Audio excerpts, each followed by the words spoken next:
ठीक आहे. ऑनलाईन विद्यार्थी मित्रांनो, आवाज येतोय? चॅट सेक्शनमध्ये तुम्ही सांगू शकता.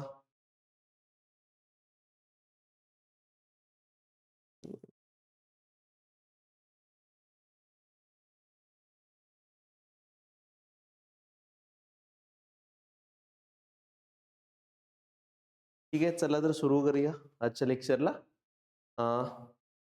तर विद्यार्थी मित्रांनो, मागच्या आठवड्यापर्यंत आपण महत्वाचे जे टॉपिक आहे अंतर्गत सुरक्षेवर ते आपण आधी बघितलेले आहे.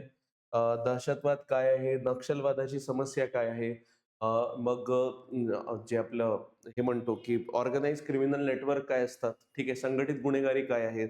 तर विविध प्रकार जे आहेत आपण अंतर्गत सुरक्षेच्या अनुषंगाने त्याचा ऑलरेडी आपण अभ्यास केलेला आहे आणि त्या रिलेटेड जे काही व्हिडिओज आहेत ते आपण आपल्या ऍपवर तिथं टाकलेले आहेत. तुम्हाला जर त्या संदर्भात काही डाऊट असेल तर तुम्ही त्या संदर्भात डाऊट देखील आम्हाला डायरेक्ट आमच्या ऑफिशियल नंबरवर कॉल करून तुम्ही विचारू शकता. तर हे बघा, हा माझा वैयक्तिक आहे 4205 या नंबरवर तुम्ही डायरेक्टली मला कॉल करून तुमचे जे काही डाऊट असतील ते तुम्ही डायरेक्टली मला विचारू शकता. ठीक आहे. तर आय होप हे लेक्चर बघण्याआधी मी तुम्हाला विनंती करेल की तुम्ही याच्या आधीचे जे काही आतापर्यंतचे लेक्चर झालेले आहे ते तुम्ही प्रॉपर त्याचा अभ्यास तुम्ही करून ठेवा. आणि महत्वपूर्ण टॉपिक आहे विद्यार्थी मित्रांनो, आपण परीक्षेच्या अनुषंगानेच ते टॉपिक पूर्ण घेतलेले आहेत. म्हणजे जे जे महत्वाचे विषय, ज्या ज्या महत्वाच्या टॉपिकवर तिथे जास्त करून प्रश्न विचारला जाण्याची शक्यता आहे अंतर्गत सुरक्षेला या विषयाला घेऊन, ते टॉपिक आपण ऑलरेडी इथं पूर्ण कव्हर करतोय. आणि आजचाच तसा एक महत्वपूर्ण जो टॉपिक आहे तो आहे सीमा व्यवस्थापन. ठीक आहे. तर सीमा व्यवस्थापन म्हणजे आपण याला इंग्रजीमध्ये बॉर्डर मॅनेजमेंट म्हणतो. ठीक आहे. आता बॉर्डर मॅनेजमेंट मध्ये विविध सशस्त्र दल येतात. ठीक आहे.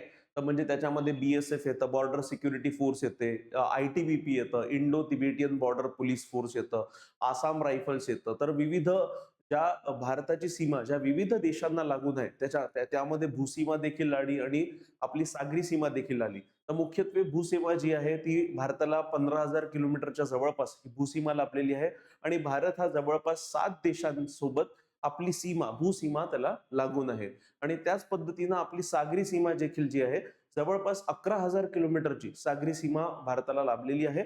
आणि आता ही 11,000 किलोमीटरची सागरी सीमा ही नव्यानं मोजण्यात आलेली आहे आणि मोजण्याची पद्धती बदललेली आहे. आधी अशा मोजमापनुसार 7,500 किलोमीटरची सागरी किनारपट्टी भारताला होती, पण आता तीच वाढून त्याच्यामध्ये थोडे चेंजेस करण्यात आले मोजण्यामध्ये. आणि आता ती सागरी सीमा भारताला किती आहे, 11,000 किलोमीटरची सागरी सीमा आता भारताला लाभलेली आहे. हे लक्षात ठेवा तुम्ही, हे करंटचेच अपडेट आहे बरं विद्यार्थी मित्रांनो, कारण उत्तर लिखाण करताना तुम्हाला आता सद्य परिस्थितीत काय चालू आहे काय नाही चालू आहे हे सगळं तिथे तुम्हाला माहित असणं आवश्यक आहे. तर चला तर आजच्या लेक्चरला सुरुवात करूया. आता सर्वप्रथम हे लक्षात ठेवा की सीमा व्यवस्थापन म्हणजे काय.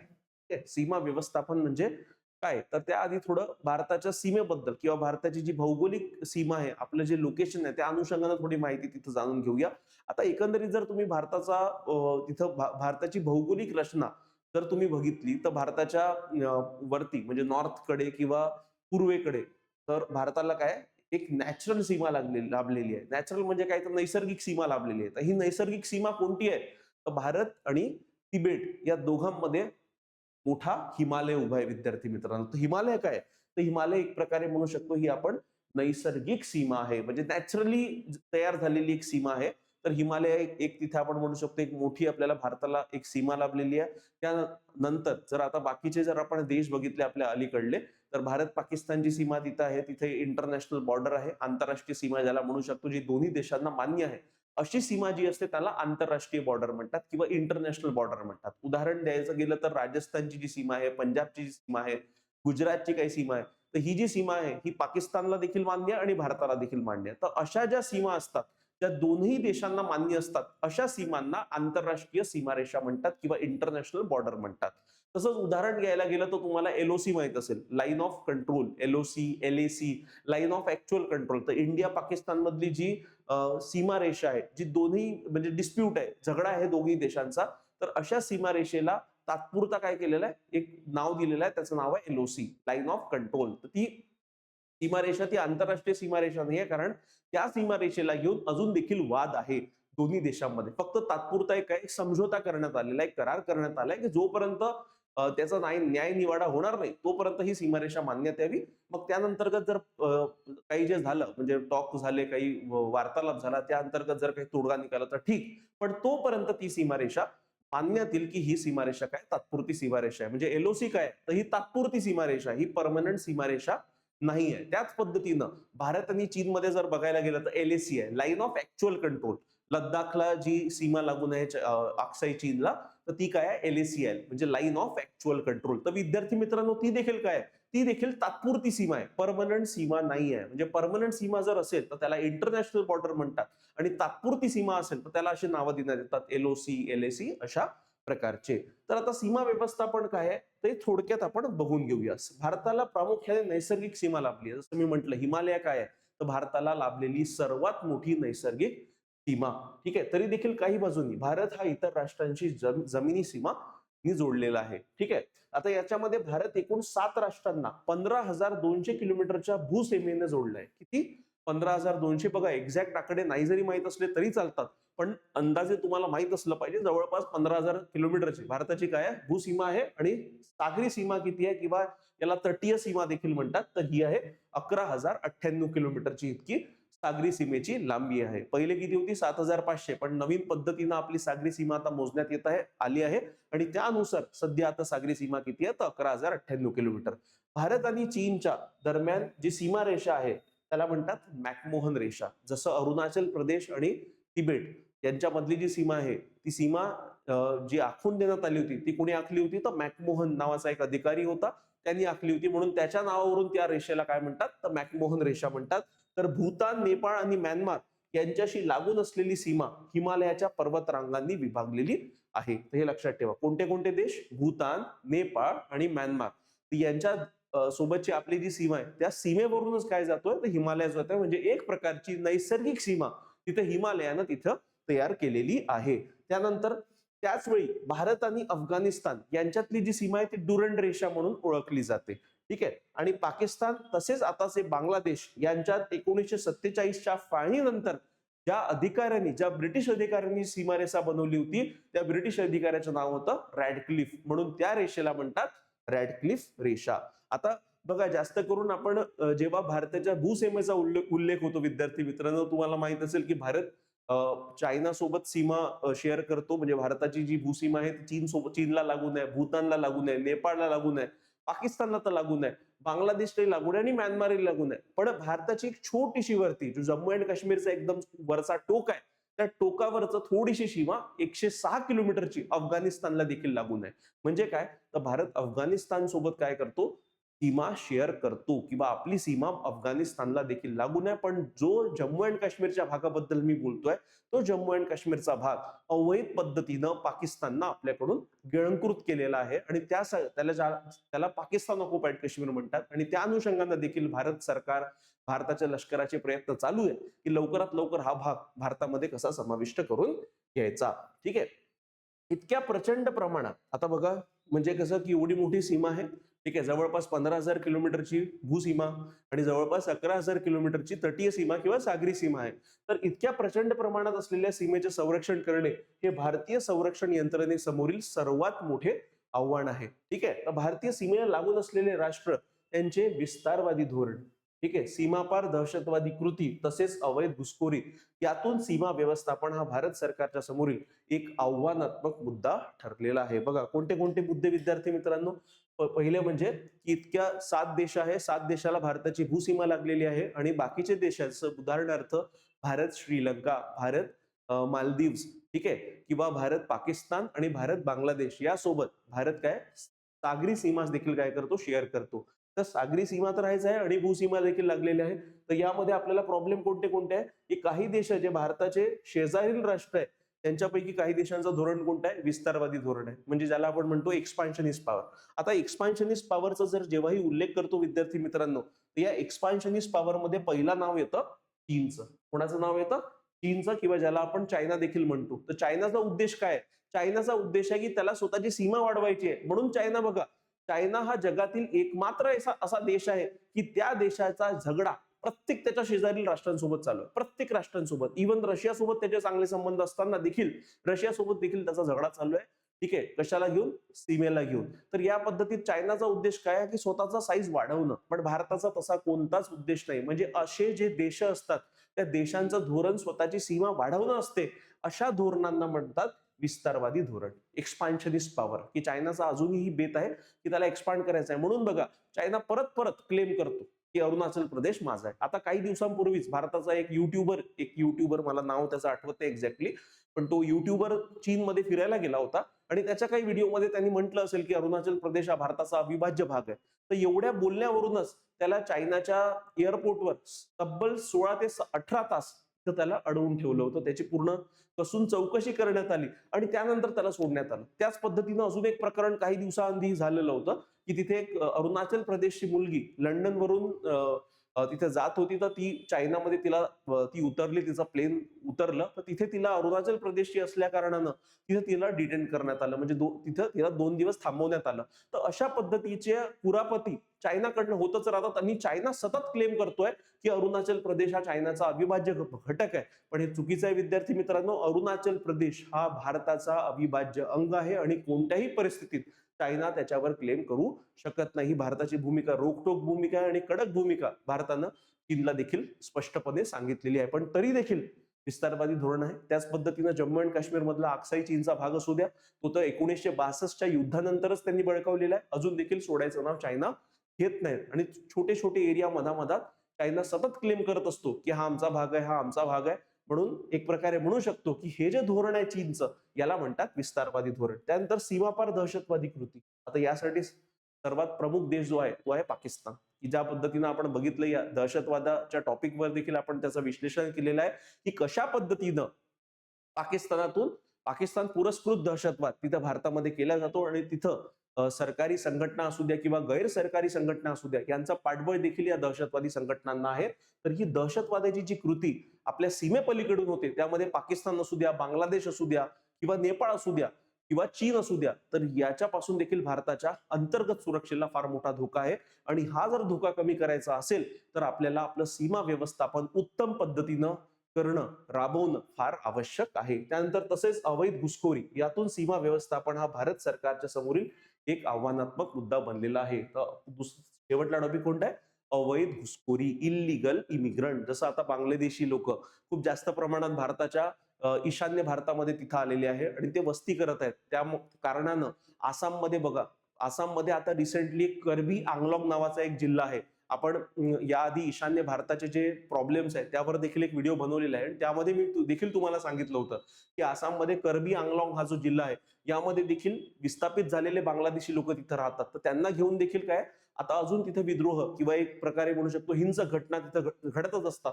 तर हे काय आहे, तर आपल्या ईशान्य भारतामध्ये प्रामुख्यानं बांगलादेशमधनं अवैध पद्धतीनं घुसखोरी करून ते लोक तिथं स्थापित झालेले आहे आणि त्यांच्या कारणानं तिथलं जे समीकरण आहे, जातीय समीकरण म्हणू द्या किंवा पॉप्युलेशनचं एक कंपोजिशन म्हणू द्या, ते डिस्टर्ब झालंय. आणि त्यामुळे काय होतं की तिथल्या लोकांना वाटतंय की त्यांच्या प्रदेशामध्ये त्यांचीच लोकसंख्या कमी होत आहे आणि बाहेरचे जे विस्थापित लोक आहेत त्यांची लोकसंख्या वाढत आहे.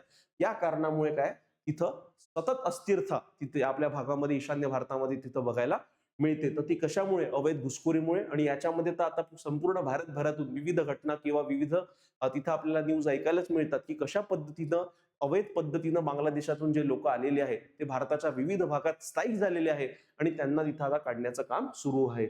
यामुळे सीमा व्यवस्थापनाचं जे एक म्हणू शकतो की चॅलेंज आहे, ते आपल्या पुढे फार मोठं आहे. या अनुषंगाने सीमा व्यवस्थापनासाठी भारत सरकार बहुआयामी प्रयत्न करत आहेत. तर आता हे प्रयत्न कोणते हे देखील आपण बघून घेऊया. आता एकंदरीत जर बघायला गेलं तर भारताची भूसीमा किती देशांना लागून आहे विद्यार्थी मित्रांनो? 7 देशांना लागून आहे. हे 7 देश कोणते आहेत?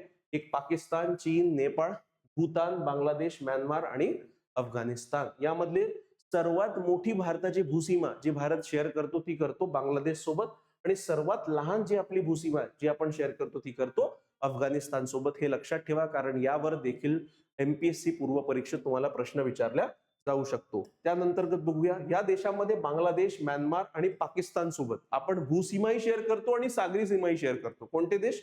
बांगलादेश, म्यानमार आणि पाकिस्तान सोबत भूसीमा तसेच सागरी सीमा देखील आहे. श्रीलंका आणि मालदीव सोबत फक्त आपली सागरी सीमा आहे. ठीक आहे, तर हे लक्षात ठेवा. आता ही जी सीमा आहे म्हणजे भूसीमा, विशेष करून जर भूसीमा बघायला गेलं तर ही भूसीमा एकाच प्रकारचे भौगोलिक रचनेत नाही आहे. तर यामध्ये ही सीमा वाळवंट, काही भागामध्ये वाळवंटात आहे. जसं उदाहरणार्थ राजस्थानमध्ये थार डेझर्ट आहे.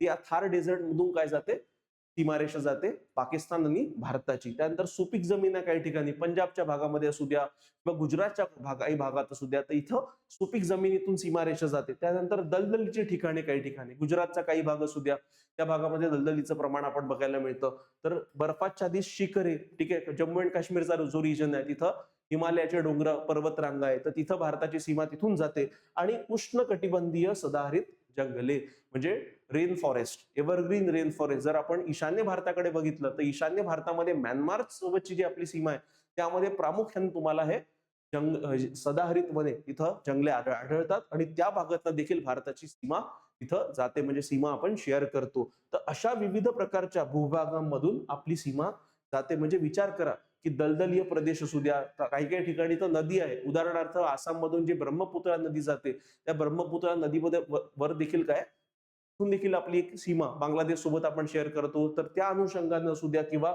बर्फाच्छादित शिखरे असू द्या किंवा जंगले असू द्या, म्हणजे विविध भूभागांमधून आपण आपली सीमा दुसऱ्या देशांसोबत शेअर करतोय. आणि अशा सीमांना संरक्षित करणं हे सर्वात मोठं चॅलेंज आपल्या व्यवस्थेपुढे किंवा आपल्या यंत्रणेपुढे तिथं आहे. आता यानंतर सर्वप्रथम तुम्हाला सीमा व्यवस्थापनाचे विविध पैलू समजून आले असतील. आता सीमा व्यवस्थापन म्हणजे काय हे समजून घेऊया. तर सीमा व्यवस्थापन म्हणजे देशाच्या आंतरराष्ट्रीय सीमांचे संरक्षण करणे, नियंत्रण करणे आणि व्यवस्थापन करण्याची प्रक्रिया आहे. 3 शब्द लक्षात ठेवा विद्यार्थी मित्रांनो. अगेन ही डेफिनेशन तुम्ही तुमच्या भाषेत लिहू शकता आणि मी याच्या आधी लेक्चर्स मध्ये परत परत सांगितलेलं आहे की तुम्हाला ही एक्झॅक्ट डेफिनेशन लक्षात ठेवण्याची आवश्यकता नाहीये. तुम्ही कन्सेप्ट समजा आणि स्वतःच्या भाषेत देखील तुम्ही काय करू शकता, स्वतःच्या भाषेत स्वतःच्या शब्दात तुम्ही तुमचं उत्तर लिहू शकता किंवा डेफिनेशन देखील लिहू शकता. आणि अशा गोष्टींना आयोगाकडून जास्त मार्क मिळतात, हे लक्षात ठेवा. तर सीमा व्यवस्थापन म्हणजे काय, आंतरराष्ट्रीय सीमांचे संरक्षण करणे, नियंत्रण करणे आणि व्यवस्थापन करण्याची प्रक्रिया म्हणजे काय, सीमा व्यवस्थापन. कोणती सीमा, अंतर्गत सीमा नाही तर आंतरराष्ट्रीय सीमांचे संरक्षण करणे, नियंत्रण करणे व व्यवस्थापन करण्याची प्रक्रिया म्हणजे सीमा व्यवस्थापन. आता यामध्ये काय काय इन्क्लूड होतं, ज्यामध्ये घुसखोरी रोखणे, की ज्या काही इल्लीगल इमिग्रंट किंवा इल्लीगल बांगलादेशी भारतात येत आहेत, इल्लीगल बाहेरचे व्यक्ती भारतात येत आहेत, त्यांना त्यांची घुसखोरी रोखणे, अवैध व्यापार थांबवणे, इल्लीगल पद्धतीनं जो काही व्यापार होतो, ठीक आहे, यामध्ये प्रामुख्यानं ईशान्य भारतातून भारतामध्ये अवैध पद्धतीने व्यापार केला जातो. त्यामध्ये मुख्यत्वे ज्या चीनी बनावटीच्या वस्तू आहेत, त्या चीनी बनावटीच्या वस्तू भारतामध्ये काय केल्या जातात, घुसवल्या जातात आणि स्वस्तात अवेलेबल करून दिल्या जातात, ज्याला इंग्रजीमध्ये डम्पिंग म्हटलं जातं. डम्पिंग म्हणजे काय, तर स्वस्तात. आता तुम्हाला माहित आहे की चायना काय आहे, चायनामध्ये मोठ्या प्रमाणात उत्पादन होतं आणि मोठ्या प्रमाणात उत्पादन होत असल्यामुळे तिथं त्यांना जी लागत कॉस्ट असते, म्हणजे वस्तू बनवायला जो एक कॉस्ट लागते ती फार कमी लागते. त्या कारणाने ते काय, ते स्वस्तात वस्तू भारतामध्ये तिथं अवैध पद्धतीने घुसवतात, जेणेकरून त्यांच्या वस्तू विकल्या गेल्या पाहिजे आणि भारतीय स्वदेशी ज्या वस्तू आहेत त्यांना त्याचं नुकसान झालं पाहिजे. तर हे अवैध व्यापार देखील थांबवला गेला पाहिजे, कारण याच्यामुळे भारताच्या अर्थव्यवस्थेवर त्याचे विपरीत परिणाम होतात आणि भारताचे जे स्वदेशी बिझनेस आहे त्यांना त्याचं नुकसान सहन करावं लागतं. त्यानंतर राष्ट्रीय सुरक्षा राखणे आणि विविध तंत्रज्ञानाच्या जसे की बायोमेट्रिक्स वापर करून सीमांचे प्रभावीपणे निरीक्षण करणे समाविष्ट आहे. यामध्ये काय काय समाविष्ट आहे लक्षात ठेवा. परत सीमा व्यवस्थापन म्हणजे काय, तर आंतरराष्ट्रीय सीमांचे संरक्षण करणे, नियंत्रण करणे व व्यवस्थापन करण्याची प्रक्रिया म्हणजे काय, सीमा व्यवस्थापन. यामध्ये काय काय काय येतं, तर घुसखोरी रोखणे, अवैध व्यापार थांबवणे, राष्ट्रीय सुरक्षा राखणे आणि विविध तंत्रज्ञानाच्या माध्यमातून जसे की बायोमेट्रिक्स. आता हे बायोमेट्रिक्स म्हणजे काय, तर कोणता व्यक्ती जर बॉर्डरमध्ये आहे तर त्याचा फेस रेकग्निशन करणे, त्याचे आपण ठसे जे म्हणतो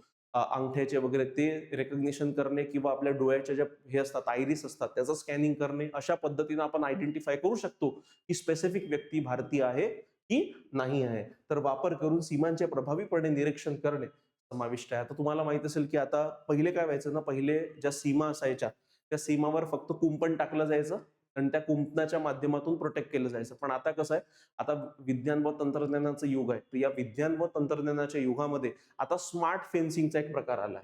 कोणता प्रकार आलाय, स्मार्ट फेन्सिंग.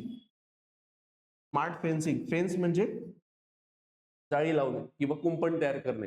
तर आता कोणत्या कुंपणं आल्या? स्मार्ट प्रकारच्या कुंपणं आल्या, की जिथं म्हणजे काय, तर नवीन टेक्नॉलॉजीचा वापर करून, जसं लेझरचा वापर करून, सोनार वगैरे ज्या नवीन नवीन तंत्रज्ञानातील प्रणाली आहे त्यांचा वापर करून देखील काय केलं जातं, सीमा व्यवस्थापन तिथं केलं जातं, की जेणेकरून उजेड राहू द्या, दिवस राहू द्या, रात्र राहू द्या, पाऊस राहू द्या किंवा कशीही भौगोलिक परिस्थिती राहू द्या, अशा परिस्थितीत देखील काय केलं जाऊ शकतं, सीमा व्यवस्थापन केलं जाऊ शकतं. त्या अनुषंगानं तंत्रज्ञानाचा वापर देखील आता नवीन प्रकारच्या सीमा व्यवस्थापनामध्ये तिथं ऍड करण्यात आलेला आहे. ठीक आहे. आता सीमा व्यवस्थापनाअंतर्गत जसं मी तुम्हाला सांगितलं, की भारताची जी भूसीमा आहे ती जवळपास 7 देशांना लागून आहे आणि प्रत्येक देशासोबत आपली सीमेचं संरक्षण करण्याची जबाबदारी एका विशिष्ट दलाला देण्यात आलेली आहे. तर ते आपण बघूया.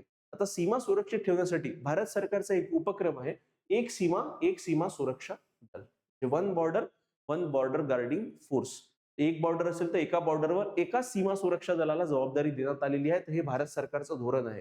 या तत्वाचे पालन करते. या विचारानुसार भारत, बांगलादेश आणि पाकिस्तान सोबतची भारताची जी सीमा आहे त्याचं संरक्षण करण्याची जबाबदारी बॉर्डर सिक्युरिटी फोर्सेसला देण्यात आलेली आहे, म्हणजे सीमा सुरक्षा दलाकडे देण्यात आली आहे, ज्याला BSF म्हणतात. तर या म्हणजे भारत बांगलादेश आणि भारत पाकिस्तान या दोघा देशांमधली जी सीमा आहे याचं संरक्षण करण्याची जबाबदारी कोणत्या दलाला देण्यात आलेली आहे? सीमा सुरक्षा दलाकडे देण्यात आलेली आहे. दुसरं, चीन सोबतची जी भारताची सीमा आहे यावर जे संरक्षण दल आहे त्याचं नाव आहे भारत तिबेट बॉर्डर पोलिसांकडे. ठीक आहे, ITBP, Indo Tibetan border police force यांच्याकडे ही जबाबदारी देण्यात आली आहे.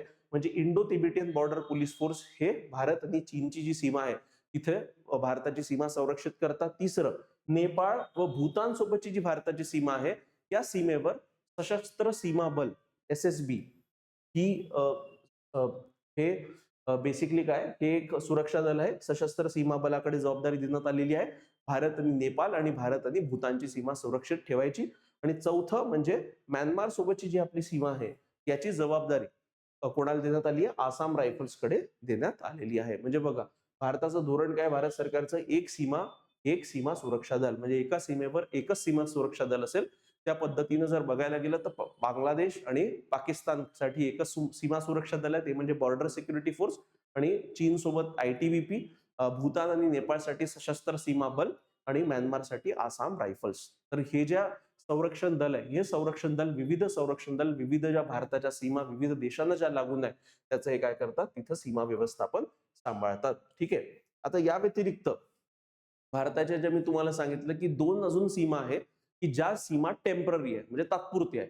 एक आहे LOC आणि दुसरं आहे LAC.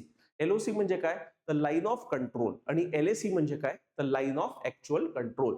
तर भारत पाकिस्तान सीमेवरील नियंत्रण रेषा ज्याला LOC म्हणतात, लाईन ऑफ कंट्रोल, आणि भारत चीन सीमेवरील LAC ज्याला लाईन ऑफ ऍक्च्युअल कंट्रोल म्हणतात, याचे संरक्षण भारतीय लष्कर करते. महत्वपूर्ण आहे. ठीक आहे. भारतीय लष्कर कोणत्या सीमेचे व्यवस्थापन करते, तर एक LOC आणि LACचं. LOC कोणाची सीमा आहे, भारत आणि पाकिस्तानच्या मध्ये तात्पुरती सीमा आहे LOC, आणि भारत आणि चीन मध्ये जी तात्पुरती सीमा आहे ती आहे LAC. याचं संरक्षण करण्याची जबाबदारी कोणाला देण्यात आलेली आहे, तर भारतीय लष्कराला. आणि याच्या आधीचे जे आपण संरक्षण दल बघितले याला अर्ध सुरक्षा बल देखील म्हणतात. ठीक आहे, पॅरामिलिटरी फोर्सेस म्हणतात. त्यानंतर आता भारताची जी सागरी सीमा आहे या सागरी सीमेचं संरक्षण करण्याची जबाबदारी कोणाला देण्यात आलेली आहे विद्यार्थी मित्रांनो, तर भारतीय नौसेना. प्रमुख आहे भारतीय नौसेना. त्यानंतर दुसरं आहे भारतीय तटरक्षक दल, आणि त्याच्यानंतर दुसरी जी फळी आहे, तिसरं जे फोर्स आहे ते आहे की विशिष्ट राज्य ज्या राज्यांची सीमा समुद्राला लागून आहे त्या राज्यांचं पोलीस दल. ठीक आहे. तर समुद्र सीमांची सुरक्षा भारतीय नौदल आणि भारतीय तटरक्षक दलाकडे आहे, तर राज्य सागरी पोलीस संरक्षणाची दुसरी फळी म्हणून काम करते. हे लक्षात ठेवा. तटीय संरक्षणाची जबाबदारी म्हणजे सागरी सीमा ज्या आहे त्यामध्ये जबाबदारी पहिले भारतीय नौदल, त्यानंतर भारतीय तटरक्षक दल, आणि त्यानंतर तर कोण आहे, राज्य सागरी पोलीस दल. ठीक आहे. म्हणजे ज्या राज्यांच्या सीमा समुद्राला लागून आहे त्यांच्यासाठी राज्य सागरी पोलीस संरक्षणाची दुसरी फळी म्हणून काम करते. ठीक आहे. तर हे लक्षात ठेवा. आता थोडं मॅप वर बघून टाका विद्यार्थी मित्रांनो. जसं आपण बघितलं आता की भारताची जी भूसीमा आहे ती किती देशांना लागून आहे, 7 देशांना लागून आहे. त्यामध्ये पाकिस्तान सोबत जवळपास 3300 किलोमीटरची भूसीमा आपण शेअर करतो. त्यानंतर अफगाणिस्तान बघा, मी जसं म्हटलं तुम्हाला की जम्मू आणि काश्मीरचा एकदम वरचा टोक आहे. तर ती जी सीमारेषा आहे ती फक्त 106 किलोमीटरची आहे. म्हणजे सर्वात कमी भूसीमा भारत अफगाणिस्तान सोबत शेअर करतो, ती वरची आहे. पण सध्या हा जो भाग आहे, हा भाग कोणाकडे आहे? पाकिस्तानकडे आहे, ज्याला पाकिस्तान ऑक्युपाईड काश्मीर म्हणतात, जो पाकिस्ताननं इल्लीगल पद्धतीनं, अवैध पद्धतीनं भारताकडून बळकावलेला आहे. त्यानंतर चीन सोबतची जी भारताची सीमा आहे ती जवळपास 3500 किलोमीटरच्या आसपास आहे. ठीक आहे. त्यामध्ये चीन सोबतची सीमा 3 विभागात विभागलेली आहे. एक पश्चिम सीमा, दुसरी मध्य सीमा आणि तिसरी पूर्व सीमा. हे लक्षात ठेवा. पश्चिम सीमा ही आहे, मध्य सीमा उत्तराखंड आणि हिमाचल प्रदेशचा जो भाग जो चीन सोबत बॉर्डर शेअर करतो तो आहे, आणि पूर्व सीमा म्हणजे आपली सिक्कीम आणि अरुणाचल प्रदेशचा जो भाग आहे, जो बॉर्डर रिजन आपण चीन सोबत शेअर करतो तो. ठीक आहे. तर हे चीन सोबत झालं. त्यानंतर नेपाळ सोबत जवळपास 1750 किलोमीटरची भूसीमा आपण शेअर करतो. भूतान सोबत जवळपास 700 किलोमीटरची भूसीमा, आणि म्यानमार सोबतची आपली सीमा 1650, आणि बांगलादेश सोबतची सर्वात मोठी भूसीमा आपली आहे 4097 किलोमीटरची. ठीक आहे. तर हे भूसीमा लक्षात ठेवा. आणि एकंदरीत जर आपण बघितलं, सागरी सीमा सध्या परिस्थितीत किती आहे आपली? 11,098 किलोमीटर. जुन्या मोजमाप करण्याच्या पद्धतीनं किती होती? तर जवळपास 7500 किलोमीटर. पण आता नवीन मोजमाप पद्धतीनुसार भारताची सागरी सीमा किती झालेली आहे? 11,098 किलोमीटरची झालेली आहे. तर या अनुषंगाने आपण श्रीलंका खाली जो आहे त्याच्यासोबत आपण भूसीमा शेअर करतो. पाकिस्तान सोबत, सॉरी, त्याच्यासोबत आपण सागरी सीमा शेअर करतो. पाकिस्तान सोबत देखील आपण सागरी सीमा शेअर करतो. बांगलादेश सोबत शेअर करतो. म्यानमार सोबत करतो. आणि अंदमान इथं आहे तर आपण थायलंड वगैरे जो आहे त्यांच्या सोबत देखील आपण सागरी सीमा आपली काय करतो? शेअर करतो. ठीक आहे. आता त्यानंतर सर्वात मोठा मुद्दा की सीमा व्यवस्थापनाचे उद्दिष्टे काय? ठीक आहे. आता उद्दिष्टे बघूया. तर पहिलं तर जे उद्दिष्ट आहे विद्यार्थी मित्रांनो ते काय? राष्ट्रीय सुरक्षा अबाधित राखणं. म्हणजे भारताची जी सीमा आहे ती सीमा प्रोटेक्ट करणं फार आवश्यक आहे, ती सुरक्षित ठेवणं आवश्यक आहे. ठीक आहे. देशाच्या सार्वभौमत्वाचे रक्षण करणे म्हणजे आपल्याला स्वतःच्या भूसीमेवर किंवा आपल्या भागावर आपलाच अधिकार असला पाहिजे, याचं रक्षण करण्याची जबाबदारी आपली सीमा व्यवस्थापनाअंतर्गत तिथे येते. तर राष्ट्रीय सुरक्षा मेंटेन करणं म्हणजे देशाच्या सार्वभौमत्वाचे रक्षण करणे हे आपलं प्रथम उद्दिष्ट आहे. दुसरं, अवैध हालचालींवर नियंत्रण ठेवणे. म्हणजे जे इल्लीगल गोष्टी ज्या घडतात सीमा भागात त्याच्यावर काय करणं? हालचाली. आता इल्लीगल गोष्टी म्हणजे कोणतं? मानवी तस्करी होते, अंमली पदार्थांची तस्करी होते, मग शस्त्रास्त्र जे असतात अवैध तस्करी त्यांची देखील होते. त्या अंतर्गत मग आपण म्हणू शकतो की जे टेररिझम, ठीक आहे, दहशतवाद जे आहे, दहशतवादी कारवाया देखील त्या भागातनं सीमा भागातनं तिथं होऊ शकतात. घुसखोरी केल्या जाऊ शकते. ते विविध प्रॉब्लेम आहे. त्या अंतर्गत मग फेक नोटा, ठीक आहे, फेक नोटा ज्या असतात त्या नेपाळ मार्गे भारतामध्ये टाकण्यात येतात, किंवा मनी लॉन्ड्रिंग जसं म्हणू ते आपण याच्या आधी देखील बघितलेलं आहे. तर मनी लॉन्ड्रिंग वगैरे, हवाला वगैरे हे रॅकेट देखील चालवले जातात. तर हे आहे अवैध हालचालीवर नियंत्रण, घुसखोरी, तस्करी, दहशतवादासारख्या गोष्टींना आळा घालणे हे उद्दिष्ट आहे सीमा व्यवस्थापनाचं. त्यानंतर व्यापाराचे नियमन. जसं मी तुम्हाला सांगितलं, व्यापार दुसऱ्या देशांसोबत करणं चांगलं आहे आणि ते आपल्याला देखील फायदेशीर असतं आणि दुसऱ्या देशांनाही फायदेशीर असतं. त्याच पद्धतीनं भारत देखील बहुतेक गोष्टी दुसऱ्या देशांना तिथं विकतो देखील. पण व्यापार कसा झाला पाहिजे? तर वैध मार्गाने झाला पाहिजे. पण शक्यतो काय होतं ना, की आपले जे शेजारील राष्ट्र आहे, काही त्याच्यातले राष्ट्र भारतासोबत व्यापार करताना अवैध मार्गाचा वापर करतात. उदाहरणार्थ, चीनमधून ज्या चीनी बनावटीच्या गोष्टी त्या भारतामध्ये इल्लीगल पद्धतीने आणल्या जातात. तर कायदेशीर व्यापाराला प्रोत्साहन देणे आणि अवैध व्यापाराला प्रतिबंध करणे, आणि सर्वात महत्वाचं म्हणजे शांतता राखणे. तर शांतता कुठे? तर सीमा भागात शांतता प्रस्थापित करणं फार महत्वपूर्ण आहे. शेजारील देशांशी चांगले संबंध राखणे आणि सीमावर्ती भागात शांतता सुनिश्चित करणे फार महत्वपूर्ण आहे विद्यार्थी मित्रांनो. उदाहरणार्थ, आता जर आपण बघायला गेलं तर भारताचे जे शेजारील राष्ट्र आहे, तर या शेजारील राष्ट्रांमध्ये राजकीय अस्थिरता मोठ्या प्रमाणावर वाढलेली आपल्याला बघायला मिळते. उदाहरणार्थ, काही महिन्याआधी नेपाळमध्ये खूप मोठा प्रोटेस्ट झाला, ज्याला जेनझी प्रोटेस्ट म्हटलं गेलं, आणि नेपाळमध्ये राजकीय अस्थिरता अजूनपर्यंत थांबण्याचं नाव घेत नाही, कारण अजून देखील तिथं अशी स्टेबल गव्हर्नमेंट तयार झालेली नाहीये. म्हणजे नेपाळ अजून राजकीय अस्थिर आहे. दुसरं, बांगलादेश तर अजूनही ते तुम्ही बघितलं असेल की 2 दिवसाआधी एक हिंदू जे मायनॉरिटी कम्युनिटी आहे त्यांच्यावर देखील त्यांच्या हत्या करण्यात आल्या, मॉब लिंचिंग करण्यात आली. ठीक आहे. मॉब लिंचिंग काय आहे हे मी आधीच्या लेक्चरमध्ये तुम्हाला सांगितलेलं आहे. तर अशा पद्धतीनं ज्या हत्या होत आहेत मायनॉरिटी कम्युनिटीवर, किंवा एक राजकीय अस्थिरतेचं वातावरण बांगलादेशमध्ये अजून देखील वर्ष होत आलेलं आहे, पण अजून देखील इलेक्शन झालेले नाहीये. म्हणजे एक प्रकारे म्हणू शकतो की आता हे अस्थिरतेमुळे काय होतं, या अस्थिरतेमुळे भारताच्या जर शेजारील राष्ट्रांमध्ये अस्थिरता निर्माण झाली, तर इथले लोक त्यांचा जीव वाचवण्यासाठी कुठे जातील, लगेच भारतामध्ये पळून येतील. आणि पळून येतील म्हणजे कसे, तर अवैधरित्या घुसतील. आणि अवैधरित्या घुसले तर अगेन आपल्या जे सीमावर्ती भाग आहे, सीमावर्ती भागातील राज्य आहे, तिथे प्रॉब्लेम होऊ शकतो. कारण तिथं जर हे अवैध पद्धतीने लोक आले आणि स्थापित झाले, तर सीमावर्ती भागातील लोकांची संख्या, तिथली लोकांची संख्या कमी होईल आणि बाहेरचे लोक वाढतील. अजून तिथे हिंसक घटना घडू शकतात. म्हणून भारताच्या अनुषंगाने काय महत्वाचं आहे, तर आपल्या शेजारील राष्ट्रांमध्ये शांतता प्रस्थापित करणं, शांतता राखणं हे फार महत्वपूर्ण आहे. जेणेकरून आपला जो सीमेचा भाग आहे तो देखील काय असला पाहिजे, शांत जर ठेवायचा असेल तर. पाकिस्तानमध्ये देखील बघा, राजकीय अस्थिरतेचंच वातावरण आहे. श्रीलंकेमध्ये होतं, आता कुठं सरकार बनली, पण अजून अजून आपल्याला बघावं लागेल. म्हणजे कंटिन्युअस आपलं लक्ष या आपल्या शेजारील राष्ट्रांकडे असलं पाहिजे. अफगाणिस्तानमध्ये तालिबानची सरकार आहे, अजून देखील त्या प्रमाणात स्थिरता यायला पाहिजे, ती आलेली नाहीये. तर एकंदरीत जर आपण चित्र बघतोय, फक्त चीन स्थिर आहे, ठीक आहे, पण चीन देखील कसा आहे, तो आपल्या विरोधात सतत त्याच्या कुरापती चालूच असतात. म्यानमारचं जर बघायला गेलं तर म्यानमारमध्ये देखील मिलिटरी शासन आहे, ठीक आहे, म्हणजे लष्कराचा तिथे रूल चालू आहे. अजून देखील तिथं लोकशाही शासन प्रस्थापित झालेलं नाही आहे. आणि तिथून देखील रोहिंग्या कम्युनिटी जी आहे, जी म्यानमारची कम्युनिटी आहे, त्यांच्यावर तिथली मिलिटरी अत्याचार करते आणि ते पळून देखील कुठे येतात, भारतामध्ये ते देखील येण्याचा प्रयत्न करतात. तर प्रॉब्लेम हा पूर्ण भारताच्या अवतीभोवतीचे जे देश आहे, ते राजकीय अस्थिरता असल्यामुळे शांतता प्रस्थापित करणं फार मोठं चॅलेंज आहे. आणि भारताचा प्रयत्न आहे की या देशांमध्ये लवकरात लवकर शांतता प्रस्थापित हो, जेणेकरून आपल्या सीमावर्ती भाग देखील काय असला पाहिजे, सुरक्षित राहिला पाहिजे. आता खालील उद्दिष्टे सीमा संरक्षणाच्या अनुषंगाने पूर्व निर्धारित असतात. तर कोणते कोणते उद्दिष्ट आहे? पहिला आहे सीमापार होणारे दहशतवादी हल्ले थांबवणे. बरोबर आहे, की जे सीमापार म्हणजे पाकिस्तानातून भारतामध्ये होणारा दहशतवादी हल्ला, बांगलादेशातून होणारा दहशतवादी हल्ला, म्यानमार मधून होणारे काही दहशतवादी हल्ले, ठीक आहे, तर हे थांबवणं. दुसरं अवैध व्यापार थांबवणं, मानवी तस्करी थांबवणं, ठीक आहे. त्यानंतर अंमली पदार्थ तस्करी रोखणे.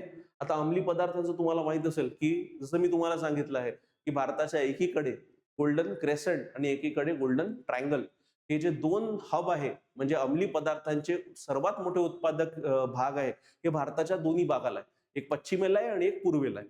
तर या भागामध्ये जे काही अंमली पदार्थांचं उत्पादन होतं, ते अल्टिमेटली भारतासारख्या मोठ्या बाजारपेठेत तिथं प्रोव्हाइड करण्यात येतं इलिगल पद्धतीनं, अवैध पद्धतीनं. आणि यामुळे काय होत आहे, तर भारतामधला युवा हा नशेच्या आहारी जात आहे आणि स्वतःचं आयुष्य बर्बाद करत आहे. आणि भारतामधून मग याचा व्यापार पूर्ण जगात केला जातो. तर हे जे आहे अंमली पदार्थांची तस्करी रोखणे, हे देखील खूप मोठं चॅलेंज भारताच्या सीमा व्यवस्थापनापुढे आहे. अंमली पदार्थांच्या अवैध व्यापाराला आळा घालणे, आंतरराष्ट्रीय सीमेच्या नजीक असलेल्या लोकांच्या जीविताचे संरक्षण करणे फार महत्वाचं आहे विद्यार्थी मित्रांनो. जसं तुम्ही बघितलं असेल की वर्षभराआधी ऑपरेशन सिंदूर झालं. या ऑपरेशन सिंदूरमध्ये सर्वात मोठी हानी जर कुठं झाली असेल तर ती सीमावर्ती भागात झाली असेल.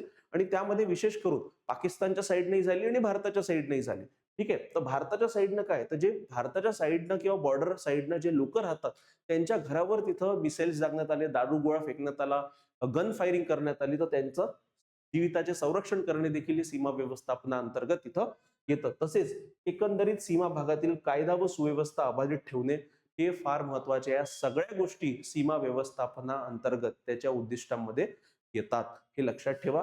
आणि तुम्हाला जर प्रश्न विचारला की उद्दिष्टे काय आहेत आणि सीमा व्यवस्थापन कसं होतं, त्याची डेफिनेशन काय आहे, तर हे सगळे मुद्दे तुम्हाला तिथे उत्तर लिखाणात करावे लागतील. आता आव्हाने काय आहे ते बघा. भारताच्या सीमा व्यवस्थापनासमोरील आव्हाने कोणते आहेत, तर वन बाय वन आपण इथं बघूया. पहिलं आव्हान आहे ते काय, सच्छिद्र सीमा. सच्छिद्र सीमा म्हणजे याला इंग्रजीमध्ये म्हणतात विद्यार्थी मित्रांनो पोरस बॉर्डर. पोरस बॉर्डर म्हणजे काय, तर अशी सीमा जी फुल प्रूफ नाहीये, म्हणजे तिथे काय कुठे कुठे गॅप आहे सीमेमध्ये. तर त्या सीमेमध्ये गॅप असल्यामुळे काय होतं ना, की जे अवैध व्यापार असू द्या किंवा मानवी तस्करी असू द्या किंवा अंमली पदार्थांची तस्करी असू द्या, तर हे तस्करी करणारे काय करतात ना, बॉर्डर भागात जिथं जिथं गॅप आहे त्याचा फायदा उचलून हे बांगलादेशातनं भारतामध्ये किंवा पाकिस्तानातनं भारतामध्ये काय करतात, तिथं अवैध कारवाया किंवा अवैध घुसपेट करतात किंवा एक प्रकारे म्हणतो घुसखोरी करू शकतात किंवा अंमली पदार्थांची तस्करी करू शकतात. तर ही सच्छिद्र सीमा हे सर्वात मोठं आव्हान भारताच्या सीमा व्यवस्थापना पुढे आहे. आणि भारत सरकार आणि भारताचं विविध संरक्षण जे संरक्षण दल आहे ते सतत प्रयत्न करत आहे की हे जे सच्छिद्र सीमा आहे याला लवकरात लवकर काय केलं पाहिजे, बंद केलं पाहिजे, की जेणेकरून या अवैध कारवाया किंवा या अवैध घटना तिथे रोखल्या गेल्या पाहिजे. त्यानंतर दुसरं आव्हान आहे अंमली पदार्थांची तस्करी. मी तुम्हाला आताच सांगितलं की अंमली पदार्थ काय, ते एकीकडे गोल्डन क्रेसेंट आहे भारताच्या ईशान्येकडे आणि भारताच्या पश्चिमेकडे काय, भारताच्या पश्चिमेकडे गोल्डन क्रेसेंट आहे आणि भारताच्या पूर्वेकडे गोल्डन ट्रायंगल आहे. ठीक आहे. तर यामध्ये हे दोन महत्वपूर्ण प्रोडक्शन हवे अंमली पदार्थांचे. तर यांच्यामधून जे काही अंमली पदार्थांचं उत्पादन होतं ते अल्टिमेटली भारतामध्ये पाठवलं जातं आणि भारतामध्ये पाठवलं जातं म्हणजे काय, तर अवैध मार्गाने पाठवलं जातं. आणि या अंमली पदार्थांची तस्करी करून जो काही पैसा इथं कमवला जातो त्या पैशाचा देखील उपयोग भारतामध्ये किंवा भारतासोबत इतर भागामध्ये दहशतवादी कृत्य करायला किंवा दहशतवादी कारवाई करायला तिथं वापरल्या जातो. तर अंमली पदार्थांची तस्करी हे देखील एक याचं मोठं मार्केट किंवा नेटवर्क तिथं आहे, त्याला देखील आळा घालायचा आहे. त्यानंतर मानवी तस्करी केली जाते. मानवी तस्करी म्हणजे काय, तर अवयवांची तस्करी तर केलीच जाते आणि दुसरं म्हणजे काय, तर ज्या हे आहे म्हणजे बाया असू द्या, म्हणजे महिला असू द्या, लहान मुलं असू द्या, यांची देखील तस्करी केली जाते आणि यांना देखील भारताच्या शेजारील राष्ट्रामधून भारतात आणलं जातं. उदाहरणार्थ नेपाळमधून भारतात आणलं जातं, भूतानमधून आणलं जातं, बांगलादेशातून आणलं जातं, म्यानमारमधून आणलं जातं आणि यांना आमिष दिलं जातं की तुम्हाला भारतात चला, तुम्हाला चांगला रोजगार आम्ही देऊ, चांगला जॉब देऊ. पण जेव्हा भारतात त्यांना आणलं जातं मग त्यांना वेश्या व्यवसायात किंवा त्याला फ्लेश ट्रेड म्हणतात, वेश्या व्यवसाय त्यांना जबरदस्ती ढकललं जातं आणि त्यांच्याकडून त्यांची मानवी तस्करी केली जाते, यांची खरेदी विक्री केली जाते आणि मग हा एक प्रकार चालतो. याचं खूप मोठं नेटवर्क किंवा मार्केट तिथं आहे आणि हे देखील काही एक प्रकारचं अवैध कृती आहे.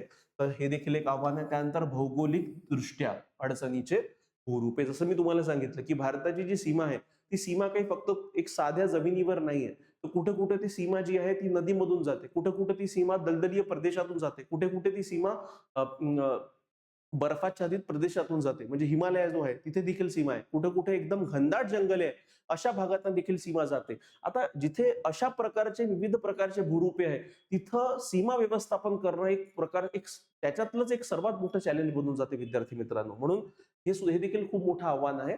ठीक आहे. त्यानंतर विवादित आंतरराष्ट्रीय सीमा. विवादित आंतरराष्ट्रीय सीमा जसं मी तुम्हाला म्हटलं की भारत आणि पाकिस्तानची जी सीमा आहे, ठीक आहे, तर एलओसी आहे ही विवादित सीमा आहे.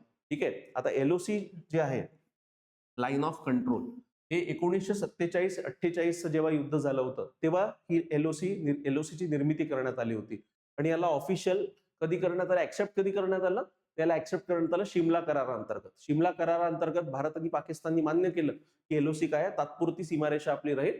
ठीक आहे.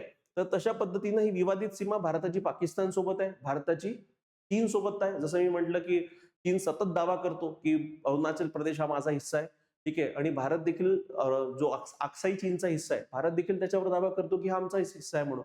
म्हणजे अजून देखील काय, तर भारत चीन असू द्या, भारत पाकिस्तान असू द्या, भारत नेपाळ असू द्या, भारत बांगलादेश असू द्या आणि भारत श्रीलंका असू द्या, तर भारताचे विविध जे शेजारील राष्ट्र आहे यांच्यासोबत भारताची आंतरराष्ट्रीय सीमा विवाद तिथं आहे. तर त्या अनुषंगाने देखील ते देखील एक मोठं आव्हान आहे. त्यानंतर सीमा व्यवस्थापनातील कमतरता. आता सीमा व्यवस्थापनातील कमतरता म्हणजे काय, तर बॉर्डर मॅनेजमेंट प्रॉपर नसल्या कारणानं इथं काय होतं की बहुतेक वेळा घुसखोरी होते आणि त्या घुसखोरी आपल्याला रोखण्यात आपल्याला अपयश येतं.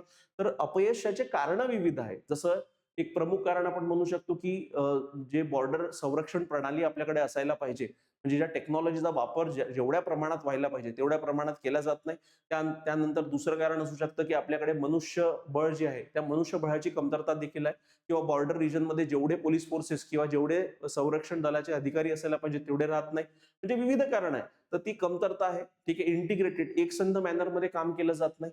ठीक आहे. जसं डिफेन्स फोर्सेस असू द्या, पॅरामिलिटरी फोर्सेस असू द्या, लोकल प्रशासन असू द्या, या सगळ्यांनी एकत्रित काम करणं फार आवश्यक आहे. ते देखील एक कॉमन टेबलवर येऊन तिथं काम करत नाही. त्यानंतर प्रशासकीय सुसूत्रता फार महत्वपूर्ण आहे.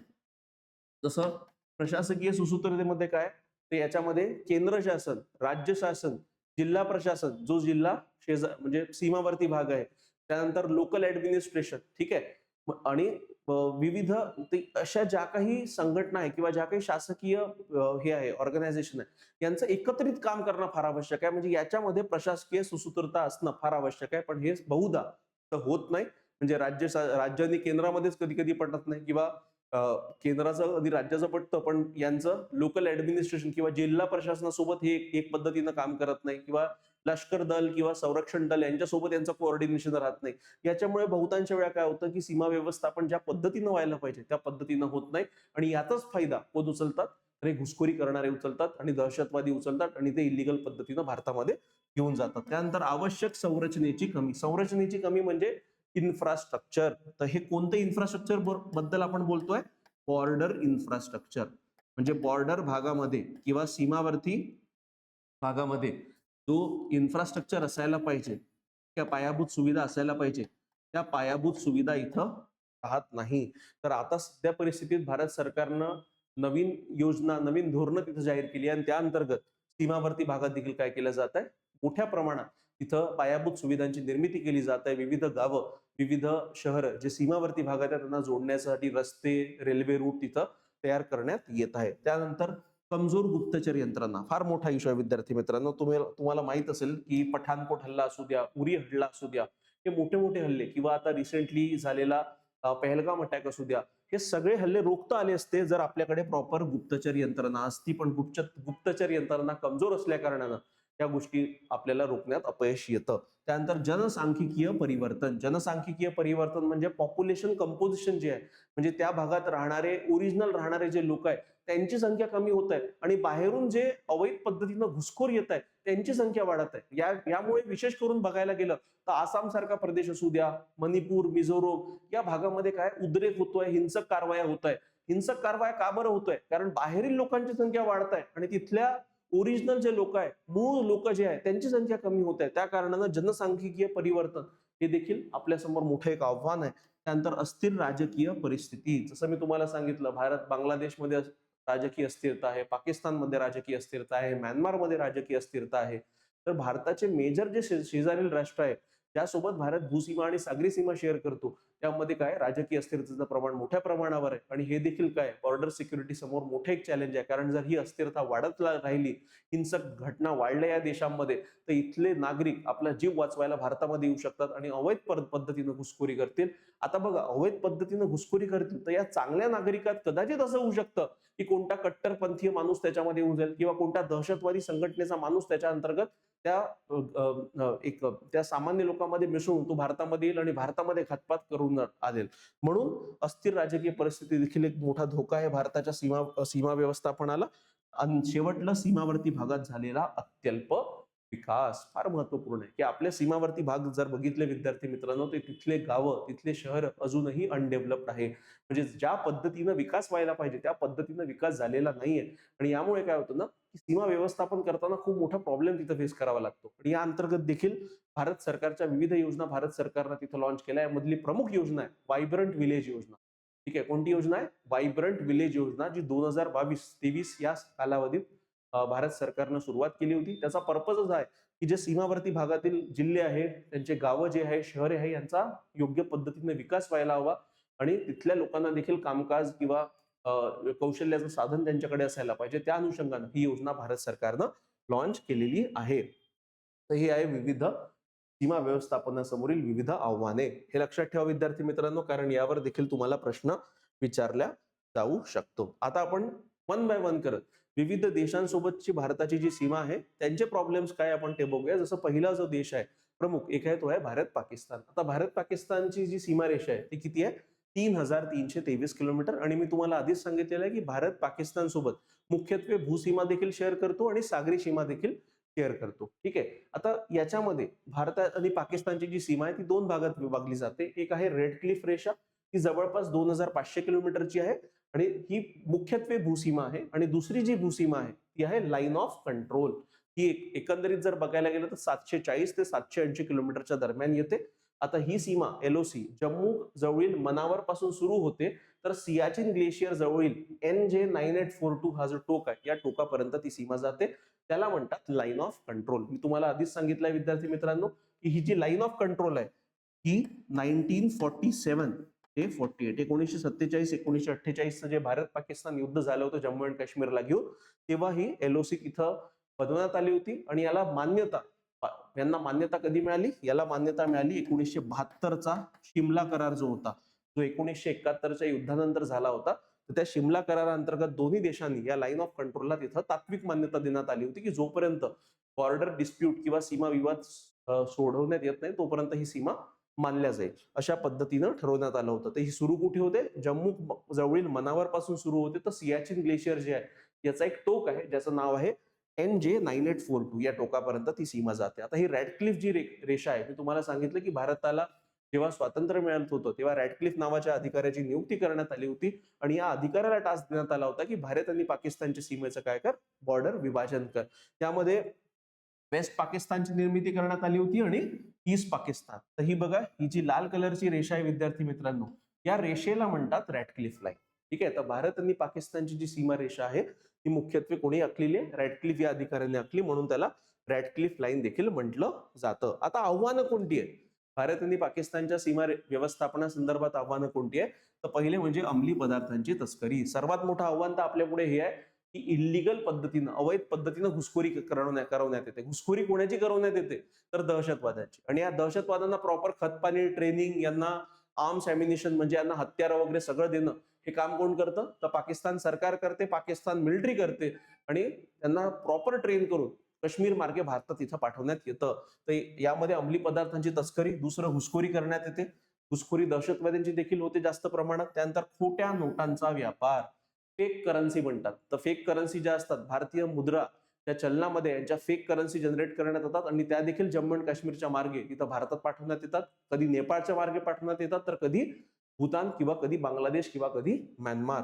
त्यानंतर बेकायदेशीर आर्थिक व्यवहार मोठ्या प्रमाणावर होतात. बेकायदेशीर आर्थिक व्यवहारामध्ये जसं मी तुम्हाला सांगितलं, दोन प्रकारचे. एक आहे हवाला. ठीक आहे. हवालाचा मोठ्या प्रमाणात व्यापार इथं भारत पाकिस्तानमध्ये होतो आणि दुसरा आहे मनी लॉन्ड्रिंगचे विविध प्रकार. ठीक आहे.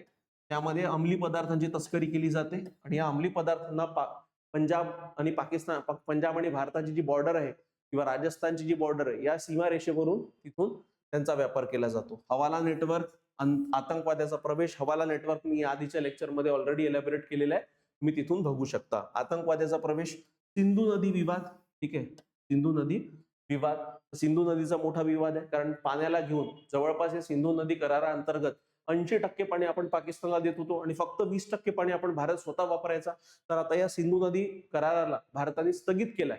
जेव्हापासून ऑपरेशन सिंदूर झालं, ते पहलगामचा अटॅक झाला, त्यानंतर आपण लगेच काय याला स्थगिती दिली आणि पाकिस्तानला म्हटलंय की बघा, तुम्ही आमच्यावर जर हल्ले करत राहिले, अशा प्रकारचे दहशतवादी हल्ले, तर आम्ही तुम्हाला जे पाणी देतोय ते पाणी आम्ही तुम्हाला मिळणार नाही. ठीक आहे. म्हणजे अशा पद्धतीनं सिंधू नदी करार जो आहे तो सध्या परिस्थितीत भारताने देखील स्थगिती दिलेली आहे. तर त्या अंतर्गत देखील भारत आता विचार करतोय की याला त्याच्यावर म्हणजे पाकिस्तानला धडा शिकवायचा तर कसा शिकवायचा. त्या अंतर्गत नंतर सर क्रिक व काश्मीर सीमा विवाद. तर हे विविध जे बॉर्डर इश्यूज आहे पाकिस्तानला घेऊन ते तिथं आहे. आणि एक सियाचीनचा मोठा विवाद आहे. सियाचीन ग्लेशियरला घेऊन पाकिस्तान म्हणते आमचं आहे, भारत म्हणतोय आमचं आहे, पण वास्तविकता पाहिलं तर अख्खा जम्मू आणि काश्मीर हा भारताचाच भाग असल्या कारणानं पाकिस्तानची जी डिमांड आहे की सियाचीन ग्लेशियर आमचा, हे साफ काय चुकीचं आहे. म्हणजे भारत पाकिस्तानच्या सीमा विवादाला घेऊन जर बोलण्यात येत आहे, तर मुख्यत्वे हा विवाद हा जम्मू आणि काश्मीरला घेऊन आहे. आणि जम्मू आणि काश्मीरच्या संदर्भात जर तिथं बघायला गेलं तर या आधी देखील मी तुम्हाला सांगितलं आहे, दहशतवादाचा मुद्दा जिथं आपण त्याच्यावर अभ्यास केला त्या अंतर्गत देखील मी तुम्हाला सांगितलेलं आहे की जम्मू आणि काश्मीरच्या राजानं जो करार केला होता, ज्याला ट्रिटी ऑफ इन्स्ट्रुमेंट ऑफ ॲक्सेशन म्हणतात, तर त्या इन्स्ट्रुमेंट ऑफ ॲक्सेशन अंतर्गत जम्मू आणि काश्मीरच्या राजानं जम्मू आणि काश्मीरचा भाग भारतामध्ये विलीन केला होता आणि प्रॉपर तो लीगल पद्धतीनं म्हणजे वैध पद्धतीनं सगळ्या गोष्टी झाल्या होत्या. तर त्या अनुषंगानं अख्खा जम्मू आणि काश्मीर वैधरित्या बघितलं तर भारताचा अविभाज्य घटक आहे आणि तो राहणार. पण याला अवैधरित्या कोणी हे केलेलं, काबीज केलंय अर्ध्या भागाला. जवळपास निम्मा प्रदेश पाकिस्तानकडे, ज्याला पाकिस्तान ऑक्युपाईड काश्मीर म्हणतात, आणि बाकी छोटे मोठे सीमा विवाद तिथे आहेच. यामधला प्रमुख जो एक म्हणू शकतो आपण तो आहे सर क्रिकचा इशू. आता हा सर क्रिकचा इशू काय आहे, तर भारताचं गुजरात जे आहे, या गुजरातची जी समुद्री सीमा आहे ती सीमा आपण कोणासोबत शेअर करतो? पाकिस्तान सोबत शेअर करतो. तर बघा, हा जो आहे हा एक खाडी आहे. या खाडीचा जो प्रदेश आहे त्याला म्हणतात सर क्रिक. त्याचं नावच आहे सर क्रिक खाडी. तर या खाडीला पाकिस्तान क्लेम करतो की अख्खी खाडी आमची आहे. भारत म्हणतो की तुमची अख्खी खाडी नाहीये. या खाडीचं ही जी लाल कलरची रेषा आहे, ही लाल कलरची रेषा या खाडीला दोन भागात विभागते. तर ती मधातली जी रेषा आहे ती बॉर्डर इंटरनॅशनल बॉर्डर आहे असं भारताचं म्हणणं आहे. आणि इंटरनॅशनल प्रिन्सिपल्स नुसार, आंतरराष्ट्रीय जे तत्व आहे त्याच्यानुसार ती बॉर्डर असायला पाहिजे. पण पाकिस्तान क्लेम करतो की अख्खाच्या अख्खा खाडीचा प्रदेश आमचा, ते चुकीचं आहे. भारत म्हणतो असं नसायला पाहिजे, खाडी जी आहे ती अर्धी अर्धी विभाजित होईल, अर्धी तुमची राहील आणि अर्धी आमची राहील. पण पाकिस्तान यावर राजी नाही आहे, हे लक्षात ठेवा. तर हा आहे सर्क्रिक मुद्दा आणि एकदम सिंपल मुद्दा आहे. पण आता बघा, आता तुम्ही म्हणाल की सर हा छोटीशी तर खाडी आहे, याच्यावर एवढा मोठा झगडा का बरं? त्याचं कारण असं आहे विद्यार्थी मित्रांनो, की तुम्हाला माहित असेल की जास्त करून नैसर्गिक संसाधनं जे आहे ते या अशा खाडीच्या प्रदेशात जास्त प्रमाणात आहे. जसं आता इथं खाली गेलं तर मुंबई आहे. त्या मुंबईच्या अलीकडे बॉम्बे आहे नावाचा मोठा परिसर आहे. त्यामध्ये मुख्यत्वे नैसर्गिक वायू, नैसर्गिक तेल याचे मोठे साठे आढळतात प्रचंड मोठ्या प्रमाणात. तर असं म्हटलं जातं की या भागात देखील काय प्रचंड नैसर्गिक वायू, नैसर्गिक तेलाचे मोठ्या प्रमाणावर साठे आहे. आणि ज्या देशाला ही सर्क्रिक खाडी मिळेल त्या देशाला अधिकार त्या स्पेसिफिक नैसर्गिक संसाधनावर राहील. म्हणून पाकिस्तान काय करतोय, पाकिस्तान म्हणतोय की अख्खाच्या अख्खा खाडीचा प्रदेश आमचा आहे. पण भारतानं स्पष्टपणे म्हटलेलं आहे की अख्खा तुमचा नाहीये, अर्ध मधातून जी लाईन आपण पाडू त्याच्या आधारावर अर्धा तुमचा अर्धा आमचा राहील आणि त्या अनुषंगाने याचं रिझॉल्युशन, याचं समाधान झालं पाहिजे. पण पाकिस्तान त्यावर अजून देखील तयार नाहीये. आता बघा विद्यार्थी मित्रांनो, हा आहे जम्मू अँड काश्मीरचा भाग. विशेष करून बघायला गेलं तर मी जी लाल रेषा आखतोय, एवढा भूभाग सध्या परिस्थितीत जम्मू अँड काश्मीरचा भारताकडे आहे. ठीक आहे, एवढा भूभाग सध्या परिस्थितीत कोणाकडे आहे? भारताकडे. आणि उरलेला जो वरचा भाग आहे याला म्हणतात पाकिस्तान ऑक्युपाइड काश्मीर, पीओके म्हणतात, पाकिस्तान ऑक्युपाइड काश्मीर. आणि हा इथं इकडला जो भाग आहे पूर्वेकडला जम्मू अँड काश्मीरचा, त्याला अक्साई चीन म्हणतात. हा 1962च्या युद्धानंतर हा एवढा भूभाग चीननं बळजबरीनं बळकावलेला आहे. आणि तो देखील भारत म्हणतोय की चीनला की तो आमचा प्रदेश आहे, तुम्ही आम्हाला वापस करा. पण चीन अजून देखील त्याच्यावर ह की न काही बोलत नाही आहे. ठीक आहे, तर हे लक्षात ठेवा. म्हणजे एकंदरीत जम्मू अँड काश्मीरचा जो भूभाग आहे हा 3 देशांमध्ये विभागलेला आहे. एक मुख्य भारताकडे आहे मोठा भाग, एक पाकिस्ताननं अवैध पद्धतीनं बळकावलाय आणि दुसरा छोटासा प्रदेश अक्साई चीनचा प्रदेश चीननं अवैध पद्धतीनं भारताकडून बळकावलेला आहे. यामध्ये आता बघा, जसं मी म्हंटल की एलओसीचा जो रिजन आहे तो एलओसीचा रिजन जनरली जम्मू पासून सुरू होतो. ठीक आहे, आणि तो या इथपर्यंत जातो. ठीक आहे, तर हा जो पॉइंट आहे विद्यार्थी मित्रांनो, सियाचिन ग्लेशियरचा पहिला पॉइंट, याला म्हणतात NJ9842. आता या भागापर्यंत ती सीमा आहे आणि याला म्हणतात एलओसी. ठीक आहे, आता हे सियाचिन ग्लेशियरचा जो प्रदेश आहे एकदम ट्रँग्युलर म्हणजे एक त्रिकोणी प्रदेश आहे. तर हा जो त्रिकोणी प्रदेश आहे, हा त्रिकोणी प्रदेश भारताच्या अधिपत्याखाली आहे, म्हणजे भारताने त्याला ऑक्युपाय केलेला आहे. पण पाकिस्तान म्हणतो की तो आमचा आहे. तर हा त्रिकोणी प्रदेश कोणाचा आहे हेच अजूनपर्यंत म्हणजे काय बॉर्डरवर डिमार्केट करण्यात आलेलं नाहीये किंवा स्पष्ट नव्हतं करण्यात आलं. आणि अजून देखील ही डिस्प्युटेड टेरिटरी आहे, म्हणजे दोन्ही देश क्लेम करतात की हा भाग आमचा आहे. ठीक आहे, तर हे लक्षात ठेवा. आणि वरची जी व्हॅली आहे सक्शगाम व्हॅली नावाची, ही व्हॅली पहिले पाकिस्तानकडे होती, पण पाकिस्ताननं ही व्हॅली चायनाला गिफ्ट केली आहे. ठीक आहे, तर पाकिस्तानने सक्शगाम व्हॅली कोणाला गिफ्ट केली आहे? चायनाला गिफ्ट केलेली आहे. तर अशा पद्धतीनं सध्या सीमा विवाद भारताचा तिथं आहे, हे लक्षात ठेवा विद्यार्थी मित्रांनो. ठीक आहे, त्यानंतर आता सरकारनं केलेले उपाय कोणते आहेत पाकिस्तान आणि भारताच्या सीमा विवादाला घेऊन? तर पठाणकोट हल्ला झाला. पठाणकोट हल्ला झाल्यानंतर व्यापक एकीकृत सीमा व्यवस्थापन प्रणाली भारतानं बनवली. त्याला म्हणतात CIMBS, म्हणजे comprehensive integrated border management system. ठीक आहे, तर या CIMBS नावाची एक नवीन प्रणाली भारतानं बनवली की जेणेकरून सीमा व्यवस्थापन जे आहे ते सीमा व्यवस्थापन उत्तम पद्धतीनं व्हायला पाहिजे. त्यामध्ये एक म्हणू शकतो की इलेक्ट्रॉनिक पद्धत आता त्यांनी आणलेली आहे. म्हणजे इलेक्ट्रॉनिक उपकरणांचा वापर करून सीमा व्यवस्थापन आता होणार आहे. म्हणजे मी तुम्हाला असं सांगितलं, स्मार्ट फेन्सिंग आणलेली आहे, लेझर तिथं वापरण्यात येणार आहे, ड्रोनचा वापर करण्यात येतोय, सोनार, मग आपलं बाकीचे जे नवीन ऍडव्हान्स टेक्नॉलॉजी आहे त्याच्या अंतर्गत नाईट विजन कॅमेरे सुद्धा राहतील. म्हणजे जर रात्रीच्या वेळेस जर कोणी घुसखोरी करत असेल तर ते देखील त्याच्यात दिसणार आहे. तर अशा विविध प्रणाली या comprehensive integrated border management system अंतर्गत तिथं आणल्या जात आहेत. आणि याला देखील 2016-17 साली मंजुरी मिळालेली आहे. नंतर दुसरं, काश्मीरमध्ये राष्ट्रीय सुरक्षा गार्डला तैनात करण्यात आलेले आहे, जेणेकरून जर कोणता दहशतवादी हल्ला झाला तर ते राष्ट्रीय सुरक्षा गार्ड लगेच तिथे ऍक्शन मध्ये येऊन जातात आणि कारवाई करतात. ठीक आहे, त्यानंतर भारत चीन सीमा. आता भारत चीन सीमेचं जर आपण बघायला गेलो तर एकूण लांबी किती आहे? 3488 किलोमीटरची लांबी आहे. आता यामध्ये जसं मी तुम्हाला सांगितलं की चीन सोबतची भारताची जी सीमा आहे ती 3 भागात विभागली आहे. एक पश्चिम सीमा, एक मध्य सीमा आणि एक पूर्व सीमा. ठीक आहे, हे थोडं मॅपवरून बघून घेऊया. ठीक आहे. भारत आणि चीन सोबतची जी सीमा आहे विद्यार्थी मित्रांनो, तर 3 भागांमध्ये त्याला सेक्टर्स म्हणतात. 3 सेक्टर्समध्ये विभागलेली आहे. एक कोणती सीमा? एक पश्चिम सीमा, ही मधातली जी सीमा आहे ही आहे मिडल सेक्टर किंवा मध्य सीमा, आणि ही पूर्वेकडली सीमा. आता यामधला सर्वात मोठा प्रॉब्लेम जो आहे भारत आणि चीनच्या सीमा विवादाला घेऊन, तो चालू आहे पूर्व सीमेमध्ये, म्हणजे अरुणाचल प्रदेशला घेऊन. कारण चीनचं म्हणणं आहे की अख्खाच्या अख्खा जो अरुणाचल प्रदेश आहे त्याला ते लोक साऊथ तिबेट म्हणतात, म्हणजे दक्षिण तिबेट म्हणतात. आणि इथला देखील सर्वात मोठा जिल्हा तवांग जिल्हा जो आहे, त्या तवांग जिल्ह्याचं महत्व चीनसाठी खूप मोठ्या प्रमाणावर आहे. तर हा पूर्ण अरुणाचल प्रदेश चीन स्वतः क्लेम करतो की हा आमचा भाग आहे म्हणून. आणि सर्वात शांत प्रदेश आपण म्हणू शकतो, शांत सीमा जी म्हणू शकतो चीन सोबतची, ती आहे उत्तराखंड आणि हिमाचल प्रदेशची. ही जवळपास विवादित नाही आहे. आणि मग मेन विवाद येतो पश्चिम सीमेला घेऊन, जिथे अक्साई चीनचा भाग आहे. तर अशा पद्धतीनं 3 भागामध्ये भारत आणि चीनची सीमा विभागलेली आहे. एक पश्चिम सीमा, एक मध्य सीमा आणि एक पूर्व सीमा. यामधली सर्वात विवादित जी सीमा आहे भारताची चीन सोबत, ती कोणती सीमा आहे? पूर्व सीमा आहे, हे लक्षात ठेवा. ठीक आहे. पूर्व सीमा जास्त विवादित आहे. तर हेनरी मॅकमोहन यांनी भारत तिबेट यांच्यात सीमा आखलेली आहे, आणि म्हणून त्या लाईनला मॅकमोहन लाईन म्हणतात. म्हणजे पूर्वीकडली जी सीमा आहे अरुणाचल प्रदेशची, त्याला मॅकमोहन लाईन म्हणतात.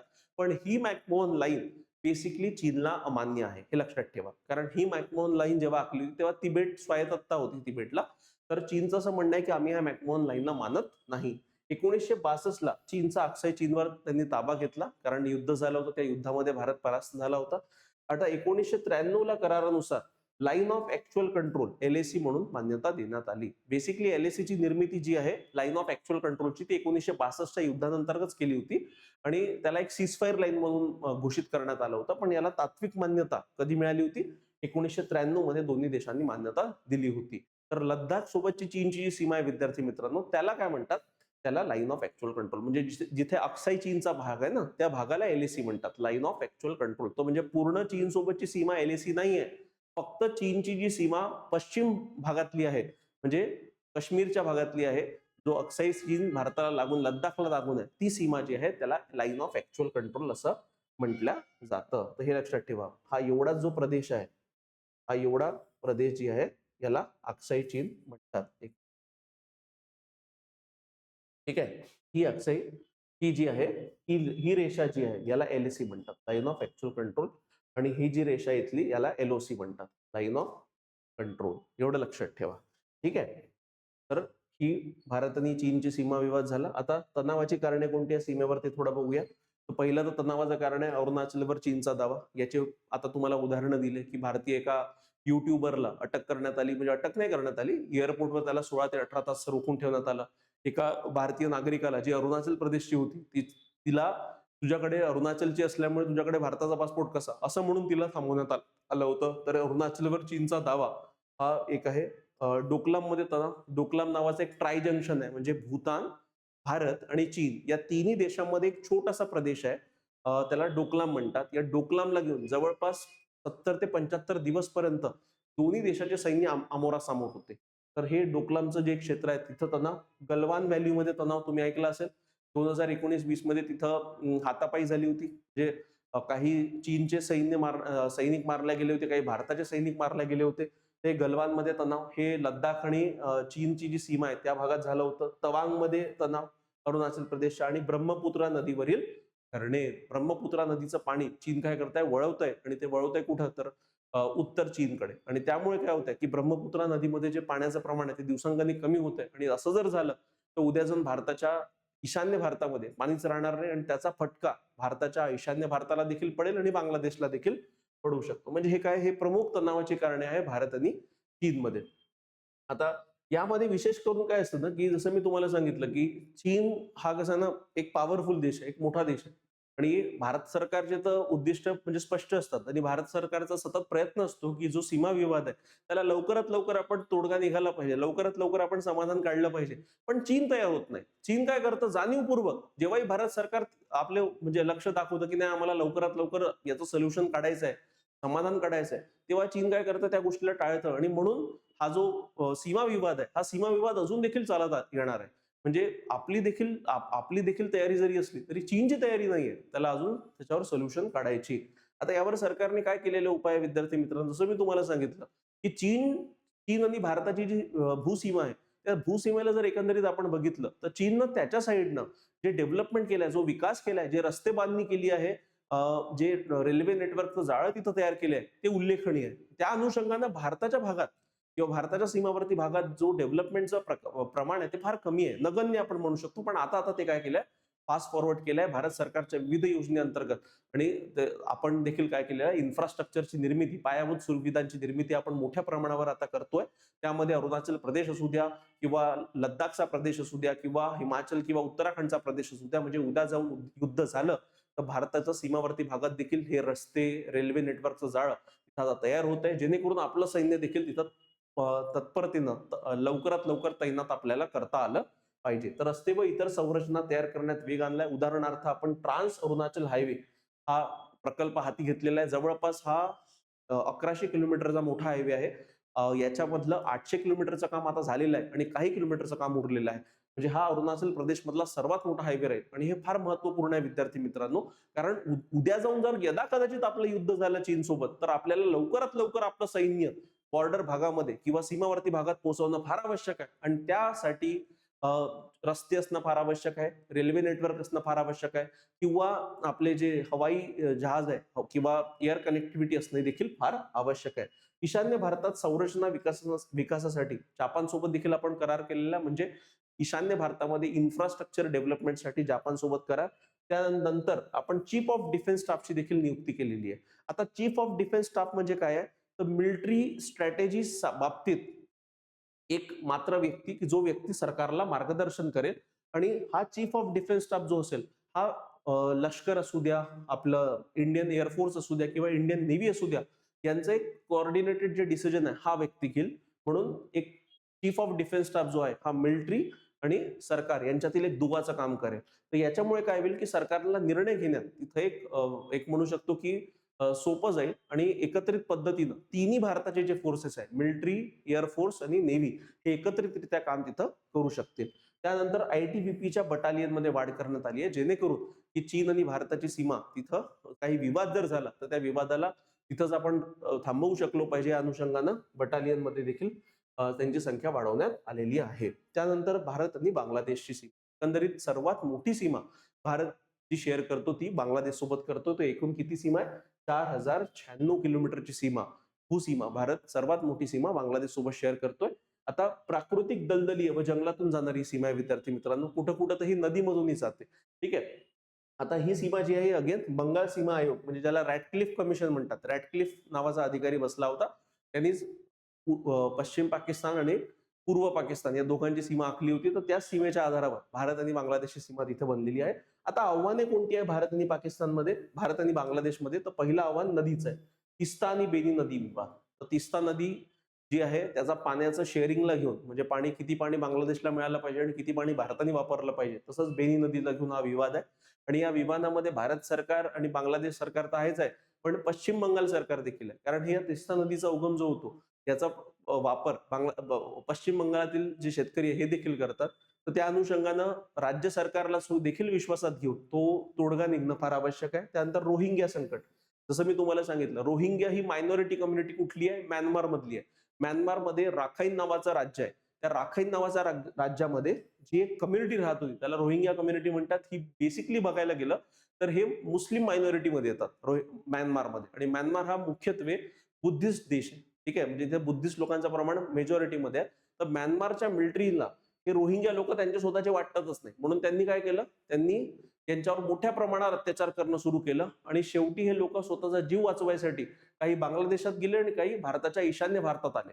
आता जे बांगलादेशात गेले त्यांना देखील सुविधा योग्य पद्धतीने मिळत नाही, मग ते बांगलादेशातून कुठे येतात, तर भारतामध्ये अवैधरित्या घुसखोरी करतात.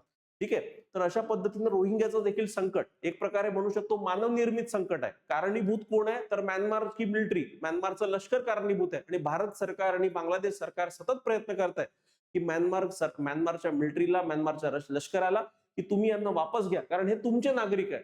पण सर्वात मोठा मुद्दा असा आहे की म्यानमारचं लष्कर यांना स्वतःचे नागरिक मानायला तयारच नाही. ठीक आहे. तर त्यामुळे रोहिंग्या संकट खूप मोठ्या प्रमाणावर तिथं निर्माण झालेलं आहे. आणि हे रोहिंग्या आता तुम्हाला भारतामध्ये देखील विविध भागामध्ये दिसतात. सीमावर्ती भाग तर सोडून द्या, कधी कुठे दिल्लीत दिसतात, कुठे नागपुरात दिसतात, कुठे पुण्यात देखील यांची संख्या आता वाढताना दिसत आहे. कारण प्रमुख कारण काय आहे? प्रमुख कारण आहे की त्यांच्याच देशामध्ये त्यांच्यावर अत्याचार होत असल्या कारणानं त्यांनी स्वतःचा जीव वाचवायसाठी भारतामध्ये पळून आले, काही बांगलादेशात गेले, काही थायलंडमध्ये गेले, विविध देशामध्ये ते अवैधरित्या त्यांचं स्थलांतर तिथं झालेलं आहे. तर हा मोठा एक मुद्दा. त्यानंतर अपर्याप्त सीमाबंदी, की ज्या पद्धतीनं सीमा व्यवस्थापन असायला पाहिजे भारत आणि बांगलादेशचं, तर ही जी सीमा आहे भारत आणि बांगलादेशची, ही कशी सीमा आहे विद्यार्थी मित्रांनो? सच्छिद्र सीमा आहे, पोरस बॉर्डर आहे. म्हणजे ही सीमा पूर्णपणे काय नाही, इथं फेन्सिंग करण्यात नाही आलंय, जाळी कुंपण लावण्यात आलेलं नाहीये. म्हणून काही काही ठिकाणी जिथं गॅप आहे तिथून अवैधरित्या तस्करी केली जाते. अंमली पदार्थांची तस्करी होते, मानवांची तस्करी होते, पशु तस्करी होते. ठीक आहे. तर हे विविध तस्करीचे प्रकार किंवा दहशतवाद्यांची देखील तस्करी तिथं केल्या जाते. त्यानंतर मानवी तस्करी होते, पशु तस्करी, अवैध घुसखोरी. तर हे सगळे जे प्रकार आहेत हे तुम्हाला भारत बांगलादेशच्या सीमेवर तिथं बघायला मिळतात. ही बघा, ही भारताची सीमा आहे विद्यार्थी मित्रांनो. ठीक आहे. आता भारत आणि बांगलादेशची सीमा, ठीक आहे. या अंतर्गत तुम्हाला बघू शकता की इथं जी सीमा आहे नदीवरून जाते. ठीक आहे. अगेन इथं तुम्ही बघितलं तर ब्रह्मपुत्रा नदी जेव्हा बांगलादेशमध्ये एंटर करते, तो देखील एक म्हणू शकतो दलदलीय प्रदेशचा भाग आहे. तर एकंदरीत हा सीमा आहे. आता यामध्ये विशेष करून सरकारने केलेले उपाय कोणते आहेत? तर यामध्ये भारत बांगलादेश भूसीमा करार 2015 साली हा एक झाला होता, म्हणजे जेणेकरून जे एन्क्लेव्स होते तर ते त्यांचं अदलाबदल तिथं करण्यात आलेली होती. तर भारत बांगलादेश भूसीमा करार सर्वात महत्वपूर्ण करार आतापर्यंत भूसीमा वादासंदर्भात आपल्या शेजारील राष्ट्रांसोबत झालेला. आणि या अनुषंगानं जो मोठा विवाद होता भूसीमेचा बांगलादेश सोबत भारताचा, त्याला पूर्णविराम तिथं मिळाला. पण महत्वाचं काय आहे? तर तिथं भारत देखील तयार होता आणि बांगलादेशने देखील पुढाकार दाखवलेला होता. आणि दोन्ही देशांनी सामंजस्यानं जो भूसीमा विवाद आहे त्याच्यावर तिथं तोडगा काढला आणि त्या अनुषंगानं हा एक करार करण्यात आला होता आणि एक सक्सेसफुल करार आहे. त्यानंतर सीमा सुरक्षा ग्रीड स्थापन आपण केलेला आहे. समन्वयित सीमा व्यवस्थापन धोरण योजना. ठीक आहे. म्हणजे विविध जे सीमा व्यवस्थापन करणारे घटक आहे यांना एकत्रितपणे काम कसं करता येईल यावर देखील आपला आता जोर आहे. त्यानंतर सीमा व्यापारावर भर. ठीक आहे. बांगलादेश सोबत देखील आपण सीमा व्यापार करण्यावर भर देतोय. म्यानमार सोबत देखील भर देतोय. म्हणजे विविध आपण काय की इलिगल ट्रेड कसा थांबवला जाईल, अवैध व्यापार कसा थांबवला जाईल याच्यावर देखील आपला तिथं टार्गेट आहे. आता हे बघा, थोड्या इन्फोग्राफिक्सच्या मार्फत तुम्हाला कळून येईल. भारत बांगलादेश सीमेच्या संदर्भात आव्हाने कोणत्या? तर एकूण 4096 किलोमीटरची लांबीची सच्छिद्र सीमा आहे. नद्या, जंगले आणि गावामुळे अवैध घुसखोरी वारंवार होते आणि विविध प्रकारचे अंमली पदार्थांची तस्करी होते, पशु तस्करी होते, पैशांची तस्करी म्हणजे फेक नोटा ज्या आहे, फेक करन्सी ज्या आहे याची देखील तस्करी त्या मार्फत होते. आणि अवैध स्थलांतर आणि मानवी तस्करी देखील मोठ्या प्रमाणात बांगलादेशमधून भारतामध्ये तिथं करण्यात येते. आता सरकारी उपाययोजना काय आहे? तर सरकारी उपाययोजना कुंपण आणि तांत्रिक पाळत. जसं मी तुम्हाला म्हटलं की नवीन बॉर्डर मॅनेजमेंट सिस्टीमच्या अंतर्गत CIMBS अंतर्गत भारत सरकारनं आता ई सर्व्हिलन्सचा प्रकार तिथं आणलेला आहे. त्या अंतर्गत आता तांत्रिक पद्धतीनं देखील पाळत होत्या. 88% जे कुंपण आहे ते पूर्ण झालेलं आहे.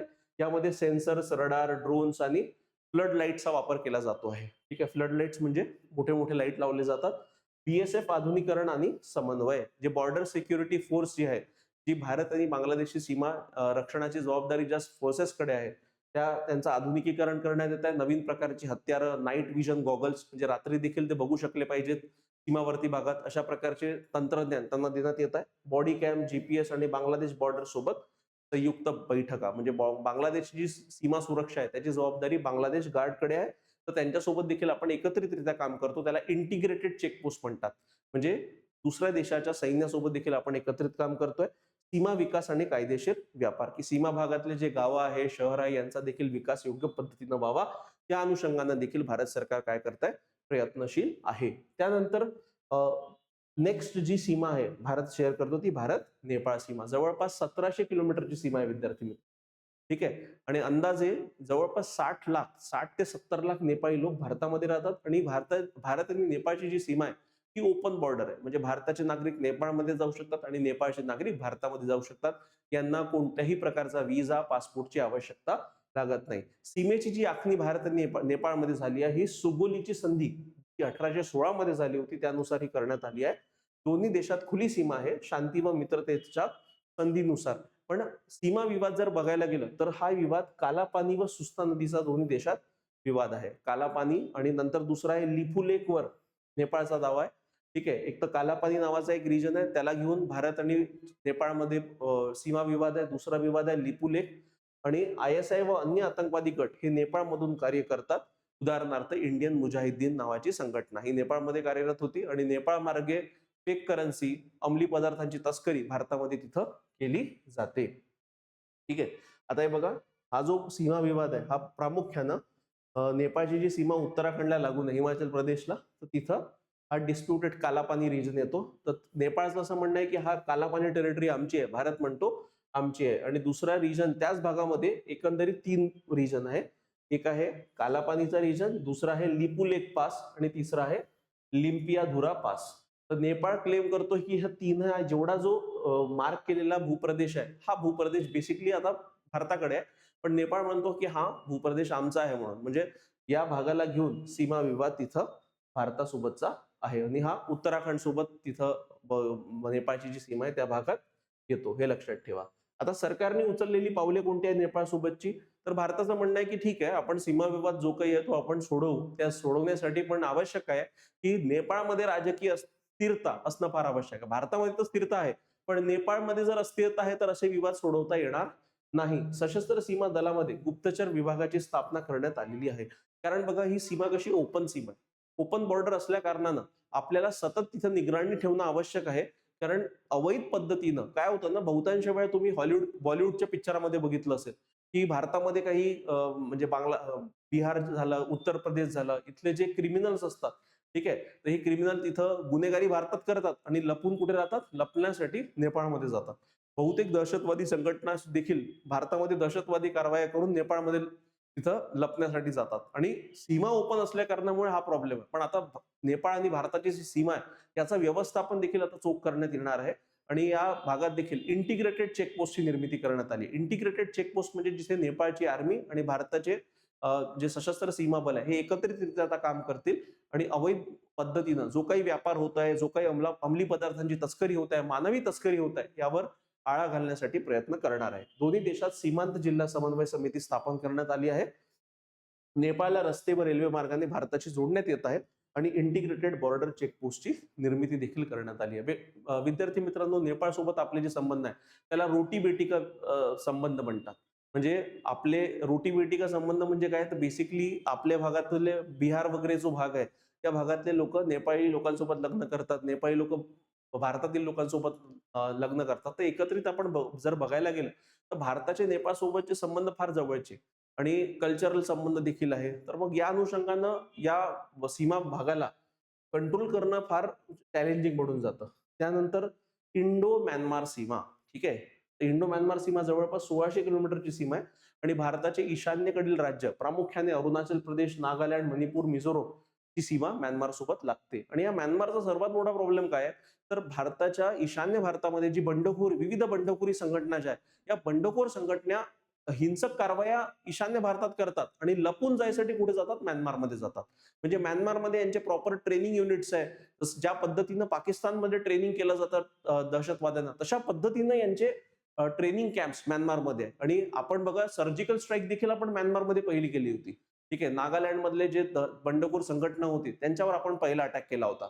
तर तर हे जे म्हणजे एक प्रकारे म्हणू शकतो की भारताच्या ईशान्य भागाला अस्थिर ठेवण्याचं काम प्रामुख्याने म्यानमारमध्ये ऑपरेट करत असलेल्या काही दहशतवादी संघटना तिथं करतात. आता ही जी सीमा आपण म्यानमार सोबत शेअर करतो ही दुर्गम भागात आहे व घनदाट जंगलात ही सीमा आहे. दोन्हीकडच्या आदिवासी जमाती दोन्हीकडे ये जा करू शकतात. कारण एक प्रकारे म्हणू शकतो की ही जी सीमा आखण्यात आलेली आहे यामध्ये बहुतांश आदिवासी गट, त्यांचे काही लोक म्यानमार भागात राहतात, काही लोक भारतामध्ये राहतात. तर यांच्या एकमेकांकडे ये जा चालूच असतं. नागा व मणिपुरी आतंकी समूहांना म्यानमारमध्ये शरण मिळते आणि यामध्ये जसं मी तुम्हाला सांगितलं की स्वर्णीय त्रिभुज आहे, म्हणजे गोल्डन ट्रायंगल.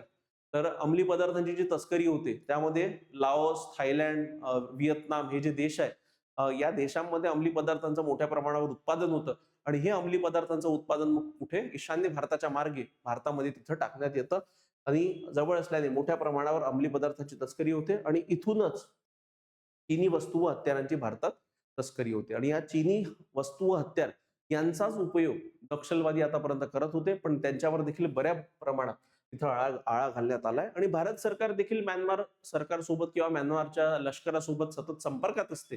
आणि त्यांना देखील आपण याआधी देखील विनंती केलेली आहे की आपण एकत्रित काम करू आणि अशा पद्धतीच्या ज्या संघटना आहे किंवा ज्या दहशतवादी संघटना आहे, ज्या भारताच्या ईशान्य भागाला अस्थिर करण्याचं काम करतात, त्याच्यावर तोडगा म्हणून आपल्याला एकत्रित काम करणं आवश्यक आहे. तर तशा प्रकारचं धोरण भारत सरकारचं राहिलेलं आहे. तर बघा, ही सीमा आहे विद्यार्थी मित्रांनो म्यानमार सोबतची.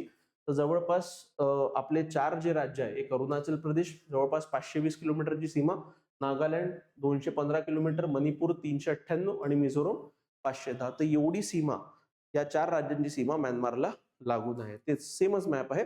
म्हणजे एकंदरीत 1600 किलोमीटरची सीमा भारत म्यानमार सोबत इथं शेअर करतो. ठीक आहे. आता सरकारने केलेले उपाय कोणते आहे भारत म्यानमार सीमेवर? तर 13 एकीकृत चेकपोस्ट स्थापन करण्यात आलेले आहे. म्हणजे इंटिग्रेटेड चेकपोस्ट, म्हणजे जिथे म्यानमार मिलिटरी आणि भारत सरकारचं आसाम रायफल्स हे दोन्ही एकत्रित काम करतं. सीमा क्षेत्रात आसाम रायफलची तैनाती करण्यात आलेली आहे. भारतीय सेनेकडून नागा बंडखोरांवर सर्जिकल स्ट्राईक करण्यात आलेली होती 2015-16 मध्ये. हे लक्षात ठेवा, जेणेकरून जर म्यानमार मिलिटरी त्याच्यावर कारवाई करत नसेल तर भारत सरकारनं हे देखील सांगितलं, तुम्ही जर कारवाई करत नसाल तर आम्ही कारवाई करायला तत्पर राहू. त्यानंतर भारत भूतान सीमा. आता ही देखील जी भारताची भूतान सोबतची सीमा आहे विद्यार्थी मित्रांनो, ही देखील कशी सीमा आहे? ओपन सीमा आहे. ठीक आहे, ओपन बॉर्डर आहे. एकूण 670 किलोमीटरची सीमा आपण भूतान सोबत शेअर करतो. दोन्ही देशात खुली सीमा आहे. भूतान सरकारने ऑपरेशन ऑल क्लिअर चालवून भारताच्या बंडखोर समूहांना समाप्त केले. फार महत्वपूर्ण आहे. म्हणजे भूतान सरकारनं स्वतः तिथे ऑपरेट करत असलेल्या ज्या विविध बंडखोर संघटना होत्या त्यांना हकलून लावलं, त्यांना परावृत्त केलं. तर अशा पद्धतीचं ऑपरेशन भूतान सरकारनं केलं होतं. त्यानंतर चुंबी व्हॅलीच्या ट्राय जंक्शनवर डोकलाम मध्ये भारत भूतानच्या चीन सोबत सीमा विवाद मोठ्या प्रमाणावर गाजला होता. 75 दिवस भारतीय सैन्य आणि चीनी सैन्य एकमेकांपुढे त्या डोकलाम प्लॅटूवर, एक पठार आहे, त्या पठारावर तिथे बसून होते आणि कोणत्या आधीत दोन्ही मागे वळायला तयार नव्हते. भूतानी भांग, दारू व वन उत्पादनांची तस्करी ही भारतामध्ये केली जाते. ही एक समस्या आहे. सरकारने केलेले उपाय कोणते आहेत? तर सीमा सुरक्षेसाठी सचिव स्तराची द्विपक्षीय समिती बनवली आहे आणि डोकलाम जवळ नवीन चेकपोस्ट स्थापन करण्यात आलेला आहे. म्हणजे भूतान सोबतची भारताची जी सीमा आहे त्याचा एवढा मोठा इश्यू नाही आहे, कारण बऱ्यापैकी आता जे प्रॉब्लेम्स होते ते प्रॉब्लेम्स तिथं रिझॉल्व्ह करण्यात आलेले किंवा सोडवण्यात आलेले आहे. ठीक आहे. पण प्रमुख आपला जो बॉर्डर इश्यू आहे तो कोणासोबत आहे? तो पाकिस्तान सोबत एक आहे, तो चीन सोबत एक आहे, बांगलादेश सोबतचा एक आहे. ठीक आहे.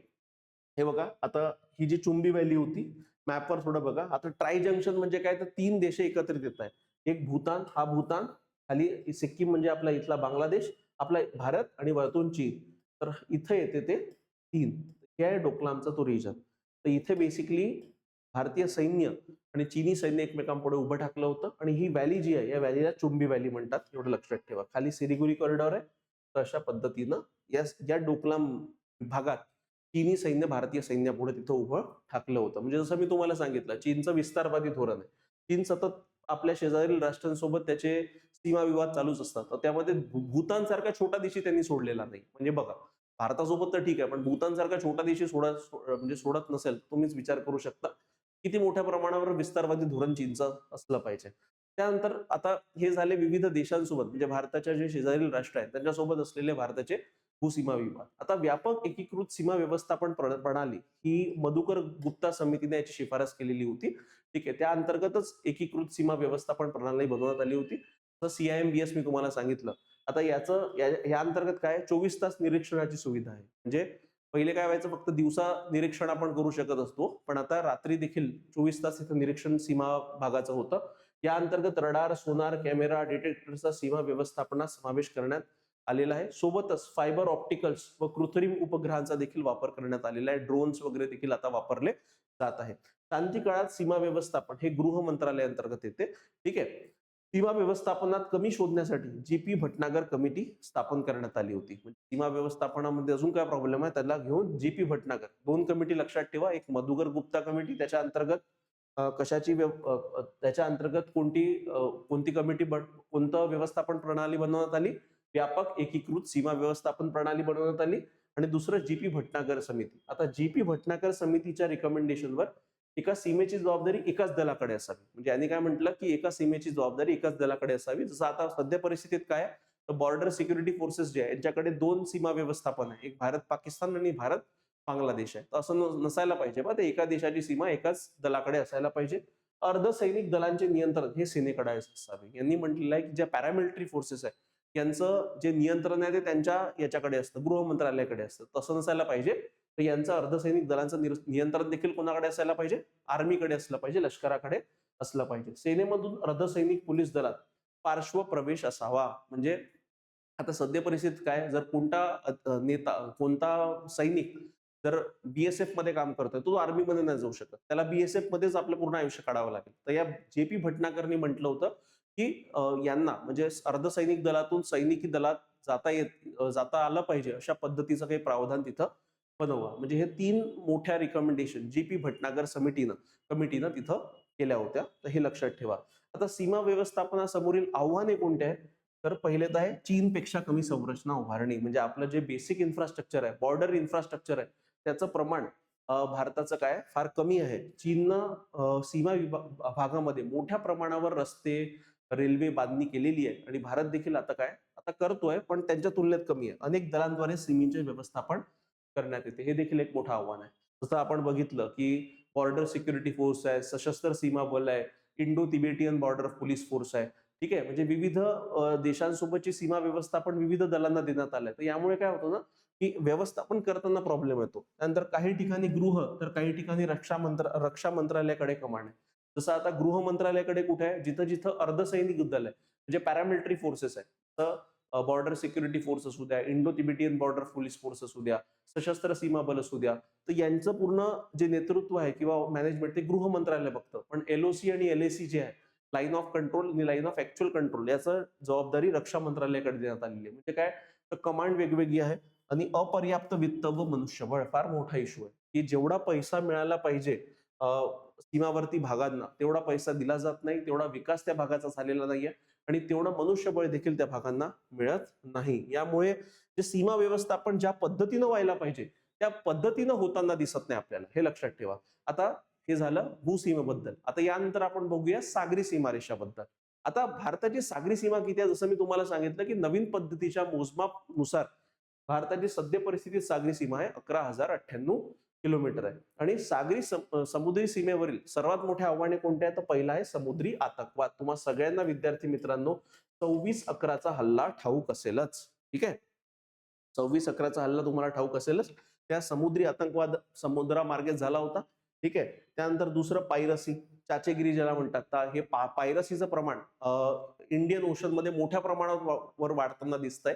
अरेबियन सी मध्ये देखील मोठ्या प्रमाणावर वाढताना दिसतंय. आणि यामध्ये सोमालियाचे जे पायरेट्स आहे, सोमालियाचे पायरेट्स हे काय करतात, मोठे मोठे जहाज आहे यांना हायजॅक करतात आणि यांच्याकडनं खंडणी मागतात. ठीक आहे, तर हे पायरसीचं प्रमाण मोठ्या प्रमाणावर होत आहे. अंमली पदार्थांची व सोन्याची तस्करी हे देखील प्रमाण मोठ्या प्रमाणावर आहे आणि समुद्री मार्गे जास्त करून होतं. अवैध घुसखोरी देखील समुद्री मार्गे होत आहेत. म्हणजे आता रोहिंग्या कम्युनिटीचं मी तुम्हाला सांगितलं की म्यानमार मधली जी रोहिंग्या कम्युनिटी आहे ही भारतामध्ये समुद्री मार्गे देखील अवैधरित्या घुसखोरी यांनी केलेली आहे. बांगलादेशमध्ये देखील अवैध मार्गाने घुसखोरी केलेली आहे. तर हे अवैध मार्गाने देखील घुसखोरी समुद्री मार्गे होते. मच्छीमारांचे सीमेपार भटकणे हे कॉमन आहे. तसं भारतातले गुजरातचे काही मच्छीमार आहे ते पाकिस्तानच्या समुद्रात चालले जातात आणि मग त्यांना तिथे अरेस्ट केली जाते. मग काही भारतातले तामिळनाडूचे जे मच्छीमार आहे ते मच्छीमार करत करत कुठे जातात, श्रीलंकेच्या पाण्यामध्ये जातात आणि मग त्यांना तिथे अरेस्ट केली जाते. किंवा पश्चिम बंगालमधले जे मच्छीमार आहेत ते बांगलादेशच्या सीमेमध्ये चालले जातात किंवा म्यानमारच्या सीमेमध्ये चालले जातात आणि तिथं त्यांना अरेस्ट केली जाते. त्यानंतर हत्यारांची तस्करी, जे इलिगल पद्धतीनं अवैध पद्धतीनं जे हत्यार आहे यांची तस्करी देखील भारतात केली जाते आणि ती देखील समुद्री मार्गाने तिथं होते. म्हणजे हे प्रमुख आव्हान भारताच्या समुद्री सीमेसमोरील आहे. ठीक आहे, आता बघा महत्व काय आहे समुद्री सीमेचं हे लक्षात ठेवा भारतासाठी. तर भारताचा किती व्यापार? 95% व्यापार बाय व्हॉल्यूम आणि 70% by value carried through the sea routes. म्हणजे 95% भारताचा जो व्यापार आहे विद्यार्थी मित्रांनो, जो भारत इतर देशांसोबत करतो तो समुद्री मार्गाने होतो. आणि एकूण जर किंमत बघितली तर 70% किमतीचा जो व्यापार आहे आपला तो समुद्री मार्गाने होतो. म्हणजे आर्थिक दृष्ट्या समुद्री मार्ग सुरक्षित असणं फार आवश्यक आहे किंवा समुद्री सीमा सुरक्षित असणं फार आवश्यक आहे. दुसरा, प्रोटेक्टिंग पोर्ट इन्फ्रास्ट्रक्चर, म्हणजे आपले जे बंदर आहे, जवळपास 12 मोठे बंदर आहे आणि 200 लहान बंदर आहे. तर यांना देखील सुरक्षित ठेवणं फार महत्वपूर्ण आहे. आणि त्यामध्ये जवळपास आपण विशेष आर्थिक क्षेत्राचे जर बद्दल बोलायला गेलं, एक्सक्लुझिव्ह इकॉनॉमिक झोन जो समुद्रामध्ये आपला आहे भारताचा, तो किती आहे? 2.37 मिलियन स्क्वेअर किलोमीटरचा एवढा मोठा विशेष आर्थिक क्षेत्र भारताचं आहे, जिथे भारताला स्वायत्तता आहे किंवा भारत काय करू शकतो त्या भागामध्ये, तिथे जे काही संसाधनं, नैसर्गिक संसाधनं सापडतात, मग नैसर्गिक तेल असू द्या किंवा नैसर्गिक वायू असू द्या, त्यावर फक्त आणि फक्त भारताचा अधिकार आहे, जो समुद्रात सापडतो ते देखील एवढ्या मोठ्या प्रमाणावर आहे. त्यानंतर फिशरीज आणि फिशिंग कम्युनिटी म्हणजे मच्छीमारी, the world 7th largest fishing nation. भारत हा काय जगातला 7वा सर्वात मोठा मच्छीमार करणारा देश आहे. ठीक आहे, आणि जवळपास भारतामध्ये 40 लाख फिशरमॅन इथं राहतात. ठीक आहे, जे भारताच्या किनारी भागात राहतात. टेररिस्टचं बघू द्या, जसं 26/11चा हल्ला मी तुम्हाला सांगितलं की विविध प्रकारचे दहशतवादी हल्ले आणि दहशतवादी कारवाया घडवून आणण्यासाठी जे लोक आहेत, हे प्रामुख्यानं सागरी मार्गाने इथं भारतात येतात आणि भारतामध्ये दहशतवादी कारवाया देखील घडवून आणू शकतात. म्हणजे एक प्रकारे अंतर्गत सुरक्षेला फार मोठ्या प्रमाणावर धोका तिथं सागरी किनारपट्टीच्या मार्फत तिथं उद्भवतो. म्हणून सागरी किनारपट्टीचं संरक्षण करणं फार महत्वपूर्ण आहे. आणि मी तुम्हाला याआधीच सांगितलंय की सागरी किनारपट्टीचं संरक्षण करण्याची जबाबदारी भारतीय नौसेनेला आहे, दुसरं भारतीय तटरक्षक दल, आणि ज्या राज्यांचे पोलीस यंत्रणा आहे त्या पोलीस यंत्रणेची देखील जबाबदारी त्या अंतर्गत येते. पण इश्यू असा आहे की या सागरी सीमेसंदर्भात जो बजेट आहे किंवा जो वित्त पुरवठा तो फार कमी प्रमाणावर होतो, आणि यांच्याकडे प्रॉपर प्रमाणावर साधन सामग्री किंवा जे ऍडव्हान्स उपकरणं किंवा यंत्रसामग्री असायला पाहिजे, ती यंत्रसामग्री या तटरक्षक दलाकडे राहत नाही. म्हणून बहुतांश वेळा हे इलिगल प्रकारच्या ज्या तस्करी वगैरे होतात, सोन्याची तस्करी, अंमली पदार्थांची तस्करी जी समुद्री मार्गे होते, यांना रोखण्यात यांना अपयश येतं. ठीक आहे, आता हे बघा, अनक्लॉज नुसार, म्हणजे अनक्लॉज काय, United Nation convention on the laws of the seas, म्हणजे संयुक्त राष्ट्रानं एक आंतरराष्ट्रीय लेवलवर की समुद्रासंदर्भात काय नियमावली असली पाहिजे, काय कायदे असले पाहिजे, त्याचं एक धोरण संयुक्त राष्ट्रानं जाहीर केलंय, त्याला शॉर्टमध्ये म्हटलं जातं अनक्लॉज. इंग्लिशमध्ये याचा उल्लेख होतो United Nation convention on the laws of the sea. Laws of the sea म्हणजे समुद्राचे कायदे. ठीक आहे, आणि हे समुद्राचे कायदे विशिष्ट देशांसाठी नाही आहे, तर संपूर्ण जगासाठी आहे, जे कोणी बनवलेले आहे, संयुक्त राष्ट्रांनी बनवलेले आहे. म्हणून याला नाव काय, अनक्लॉज. ठीक आहे, तर याच्यानुसार ही आता हे बघा, ही आहे सीमावर्ती भाग, म्हणजे बॉर्डरचा रिजन किंवा कोस्टल रिजन ज्याला म्हणू शकतो. तर या भारताच्या कोस्ट पासून, ठीक आहे, भारताच्या किनारपट्टीपासून तर 12 नॉटिकल माइलचा जो प्रदेश आहे, याला म्हणतात टेरिटोरियल सी. याला काय म्हणतात, टेरिटोरियल सी. आता नॉटिकल माइल म्हणजे काय आहे, तर हे डिस्टन्स मोजण्याचा मापक आहे. एक नॉटिकल माइल म्हणजे विद्यार्थी मित्रांनो 1852 मीटर होते, म्हणजे जवळपास 1.8 किलोमीटर. ठीक आहे, एक नॉटिकल माइल म्हणजे किती, 1.8 किलोमीटर. तर त्या अनुषंगानं 12 नॉटिकल माइल म्हणजे भारताच्या किनारपट्टीपासून 12 नॉटिकल माइलचा जो प्रदेश आहे, याला टेरिटोरियल सी म्हणतात. यावर 100% सार्वभौमत्व हे भारत सरकारचं राहतं, म्हणजे भारताचे कायदे याच्यामध्ये स्पष्टपणे लागू होतात. त्यानंतर याच्याच पुढे थोडं गेलं तर 24 नॉटिकल माइल पर्यंतचा जो प्रदेश आहे, त्याला इंग्रजीमध्ये कंटेजियस झोन म्हणतात. हा देखील भारताचाच प्रदेश असतो. आणि एकंदरीत या 12 नॉटिकल माइल म्हणजे इथून तर 200 नॉटिकल माइलचा जो प्रदेश असतो, याला म्हणतात एक्सक्लुझिव्ह इकॉनॉमिक झोन किंवा विशेष आर्थिक अधिकार क्षेत्र. म्हणजे या भागामध्ये जे काही साधन सामग्री, जे मी रेड लाईन मार्क केलेलं आहे, या भागामध्ये जे काही साधन सामग्री सापडेल, जे काही नैसर्गिक संसाधनं सापडतील, त्यामध्ये नैसर्गिक वायू असू द्या, नैसर्गिक तेल असू द्या किंवा इतर प्रकारचे काही मिनरल्स असू द्या, ठीक आहे, तर त्याच्यावर फक्त आणि फक्त भारत सरकार किंवा त्या देशाचा अधिकार असतो. म्हणजे त्या देशाच्या सागरी सीमेपासून 200 नॉटिकल माइल पर्यंतचा जो प्रदेश आहे, त्यावर फक्त आणि फक्त त्या देशाचा अधिकार असतो. हे एवढं लक्षात ठेवा. ठीक आहे, आता त्या अनुषंगानं भारत आणि श्रीलंका बघा. आता भारत आणि श्रीलंकाची जी सीमा आहे, ती मुख्यत्वे कशी सीमा आहे, ती मुख्यत्वे सागरी सीमा आपण शेअर करतो श्रीलंकेसोबत. आणि यावर देखील बघायला गेलं तर जसं मी म्हटलं की प्रत्येक देशाच्या सीमावर्ती भागापासून म्हणजे सागरी जी किनारपट्टी आहे, त्या किनारपट्टीपासून 200 नॉटिकल माइलचा जो प्रदेश आहे, त्याच्यावर त्याचंच काय असतं, सार्वभौमत्व असतं. तर त्या अनुषंगानं श्रीलंकेची जी रिजन आहे, तो रिजन बघा हा पूर्ण असा आहे. याच्यावर प्रॉपर दोन्ही देशांमध्ये करार झालाय. तर या अंतर्गत काय होतं ना, की आता भारताचे जे मच्छीमार आहेत तामिळनाडूचे, ते मच्छीमारी करत करत करत करत कधी या श्रीलंकेच्या पाण्यात येतात. आणि श्रीलंकेच्या पाण्यात आले तर श्रीलंकेची नेव्ही जी असते, जे असते, ते नेव्हीवाले त्यांना अरेस्ट करतात आणि श्रीलंकेत त्यांना बंदी बनवून घेऊन जातात.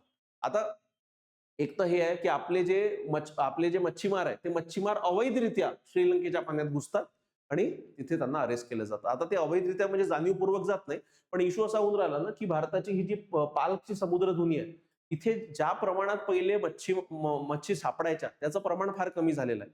म्हणून काय होतं की मच्छीमारांजवळ काही ऑप्शन राहत नाही आणि ते शेवटी भारताच्या सागरी सीमेच्या प्रदेशातून बाहेर पडून श्रीलंकेच्या सागरी सीमेत जातात आणि तिथे मच्छीमारी करतात. आणि तिथे मच्छीमारी करतात तर यांच्याकडे मोठे मोठे जहाज आहेत, ज्याला ट्रॉलर्स म्हणतात. ट्रॉलर्स म्हणजे मोठ्या मोठ्या जहाज असतात आणि हे काय करतात ना, समुद्र तळ जो असतो त्या समुद्र तळापासून पूर्ण ओरबडत नेतात आणि त्यामुळे काय होतं की समुद्र तळ पूर्ण खराब होऊन जातं आणि जे मच्छ्या ज्या असतात त्यांची प्रजनन क्षमता देखील कमी होते.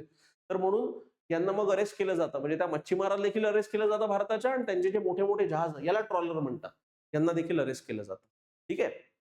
तर हा मोठा विषय भारत आणि श्रीलंकेमधला आहे, तो मच्छीमाराच्या संदर्भातला आहे. दुसरा एक इश्यू आहे, तो आहे एका बेटाला घेऊन. एक बेट आहे, त्याचं नाव आहे कच्छा टिहू आयलँड. कच्छा टिहू आयलँड.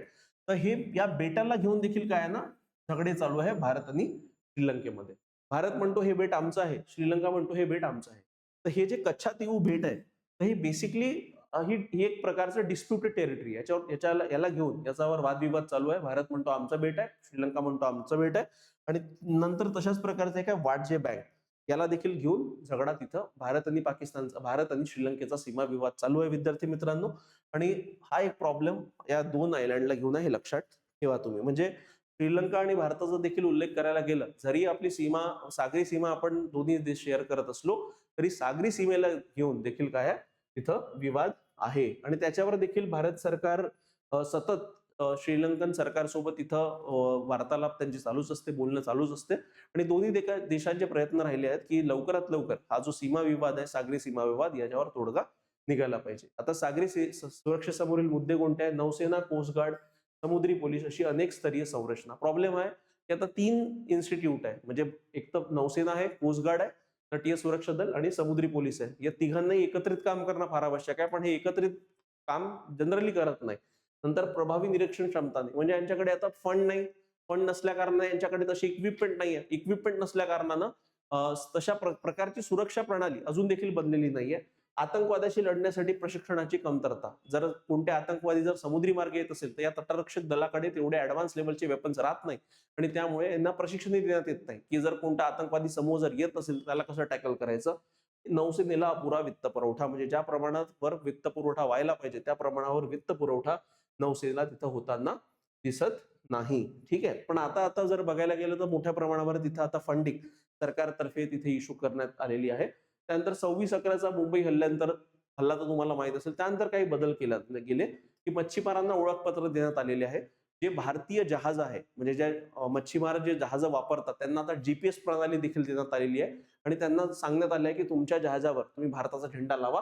नौसेना, कोस्ट गार्ड, समुद्री पोलीस यांच्यात समन्वयाची व्यवस्था आणि मुंबई, विशाखापट्टणम, कोच्ची इत्यादी पोर्ट ब्लेअर येथे संयुक्त संचालन केंद्राची स्थापना करण्यात आलेली आहे. म्हणजे एकत्रितरित्या काम कसं करता येईल यावर त्यांचा जोर आहे. आणि जीपीएस प्रणालीमुळे काय होतं की कोणताही बोट जर पाकिस्तानच्या पाण्यामध्ये किंवा बांगलादेशच्या पाण्यामध्ये म्हणा किंवा श्रीलंकेच्या पाण्यामध्ये जर जायचा प्रयत्न करेल तर मग त्यांना वॉर्निंग दिली जाते की तुम्ही तुमचं रेषा ओलांडून तुम्ही दुसऱ्या पाण्यात जाताय, तुम्ही जाऊ नका. जर गेले तर तुम्हाला अरेस्ट करण्यात येते. म्हणजे अशा प्रकारची जी आता म्हणू शकतो की नवीन तंत्रज्ञानाच्या आधारावर, नवीन तंत्रज्ञान प्रणालीवर आधारित विविध ज्या काही नवीन टेक्नॉलॉजी आहे त्याच्या मार्फत देखील आता काय केलं जात आहे, यांना मच्छीमारांना तिथं सांगण्यात येत आहे. तर अशा पद्धतीनं विद्यार्थी मित्रांनो आपण सीमा व्यवस्थापन चे मुद्दे किंवा आव्हाने काय आहेत, उद्दिष्टे काय आहेत, कोणत्या सीमा ज्या विवादित आहेत त्याच्या संदर्भात आपण बघितलं आहे. आणि या सीमा विवादाचा किंवा सीमा व्यवस्थापनाचा भारताच्या अंतर्गत सुरक्षेवर कशा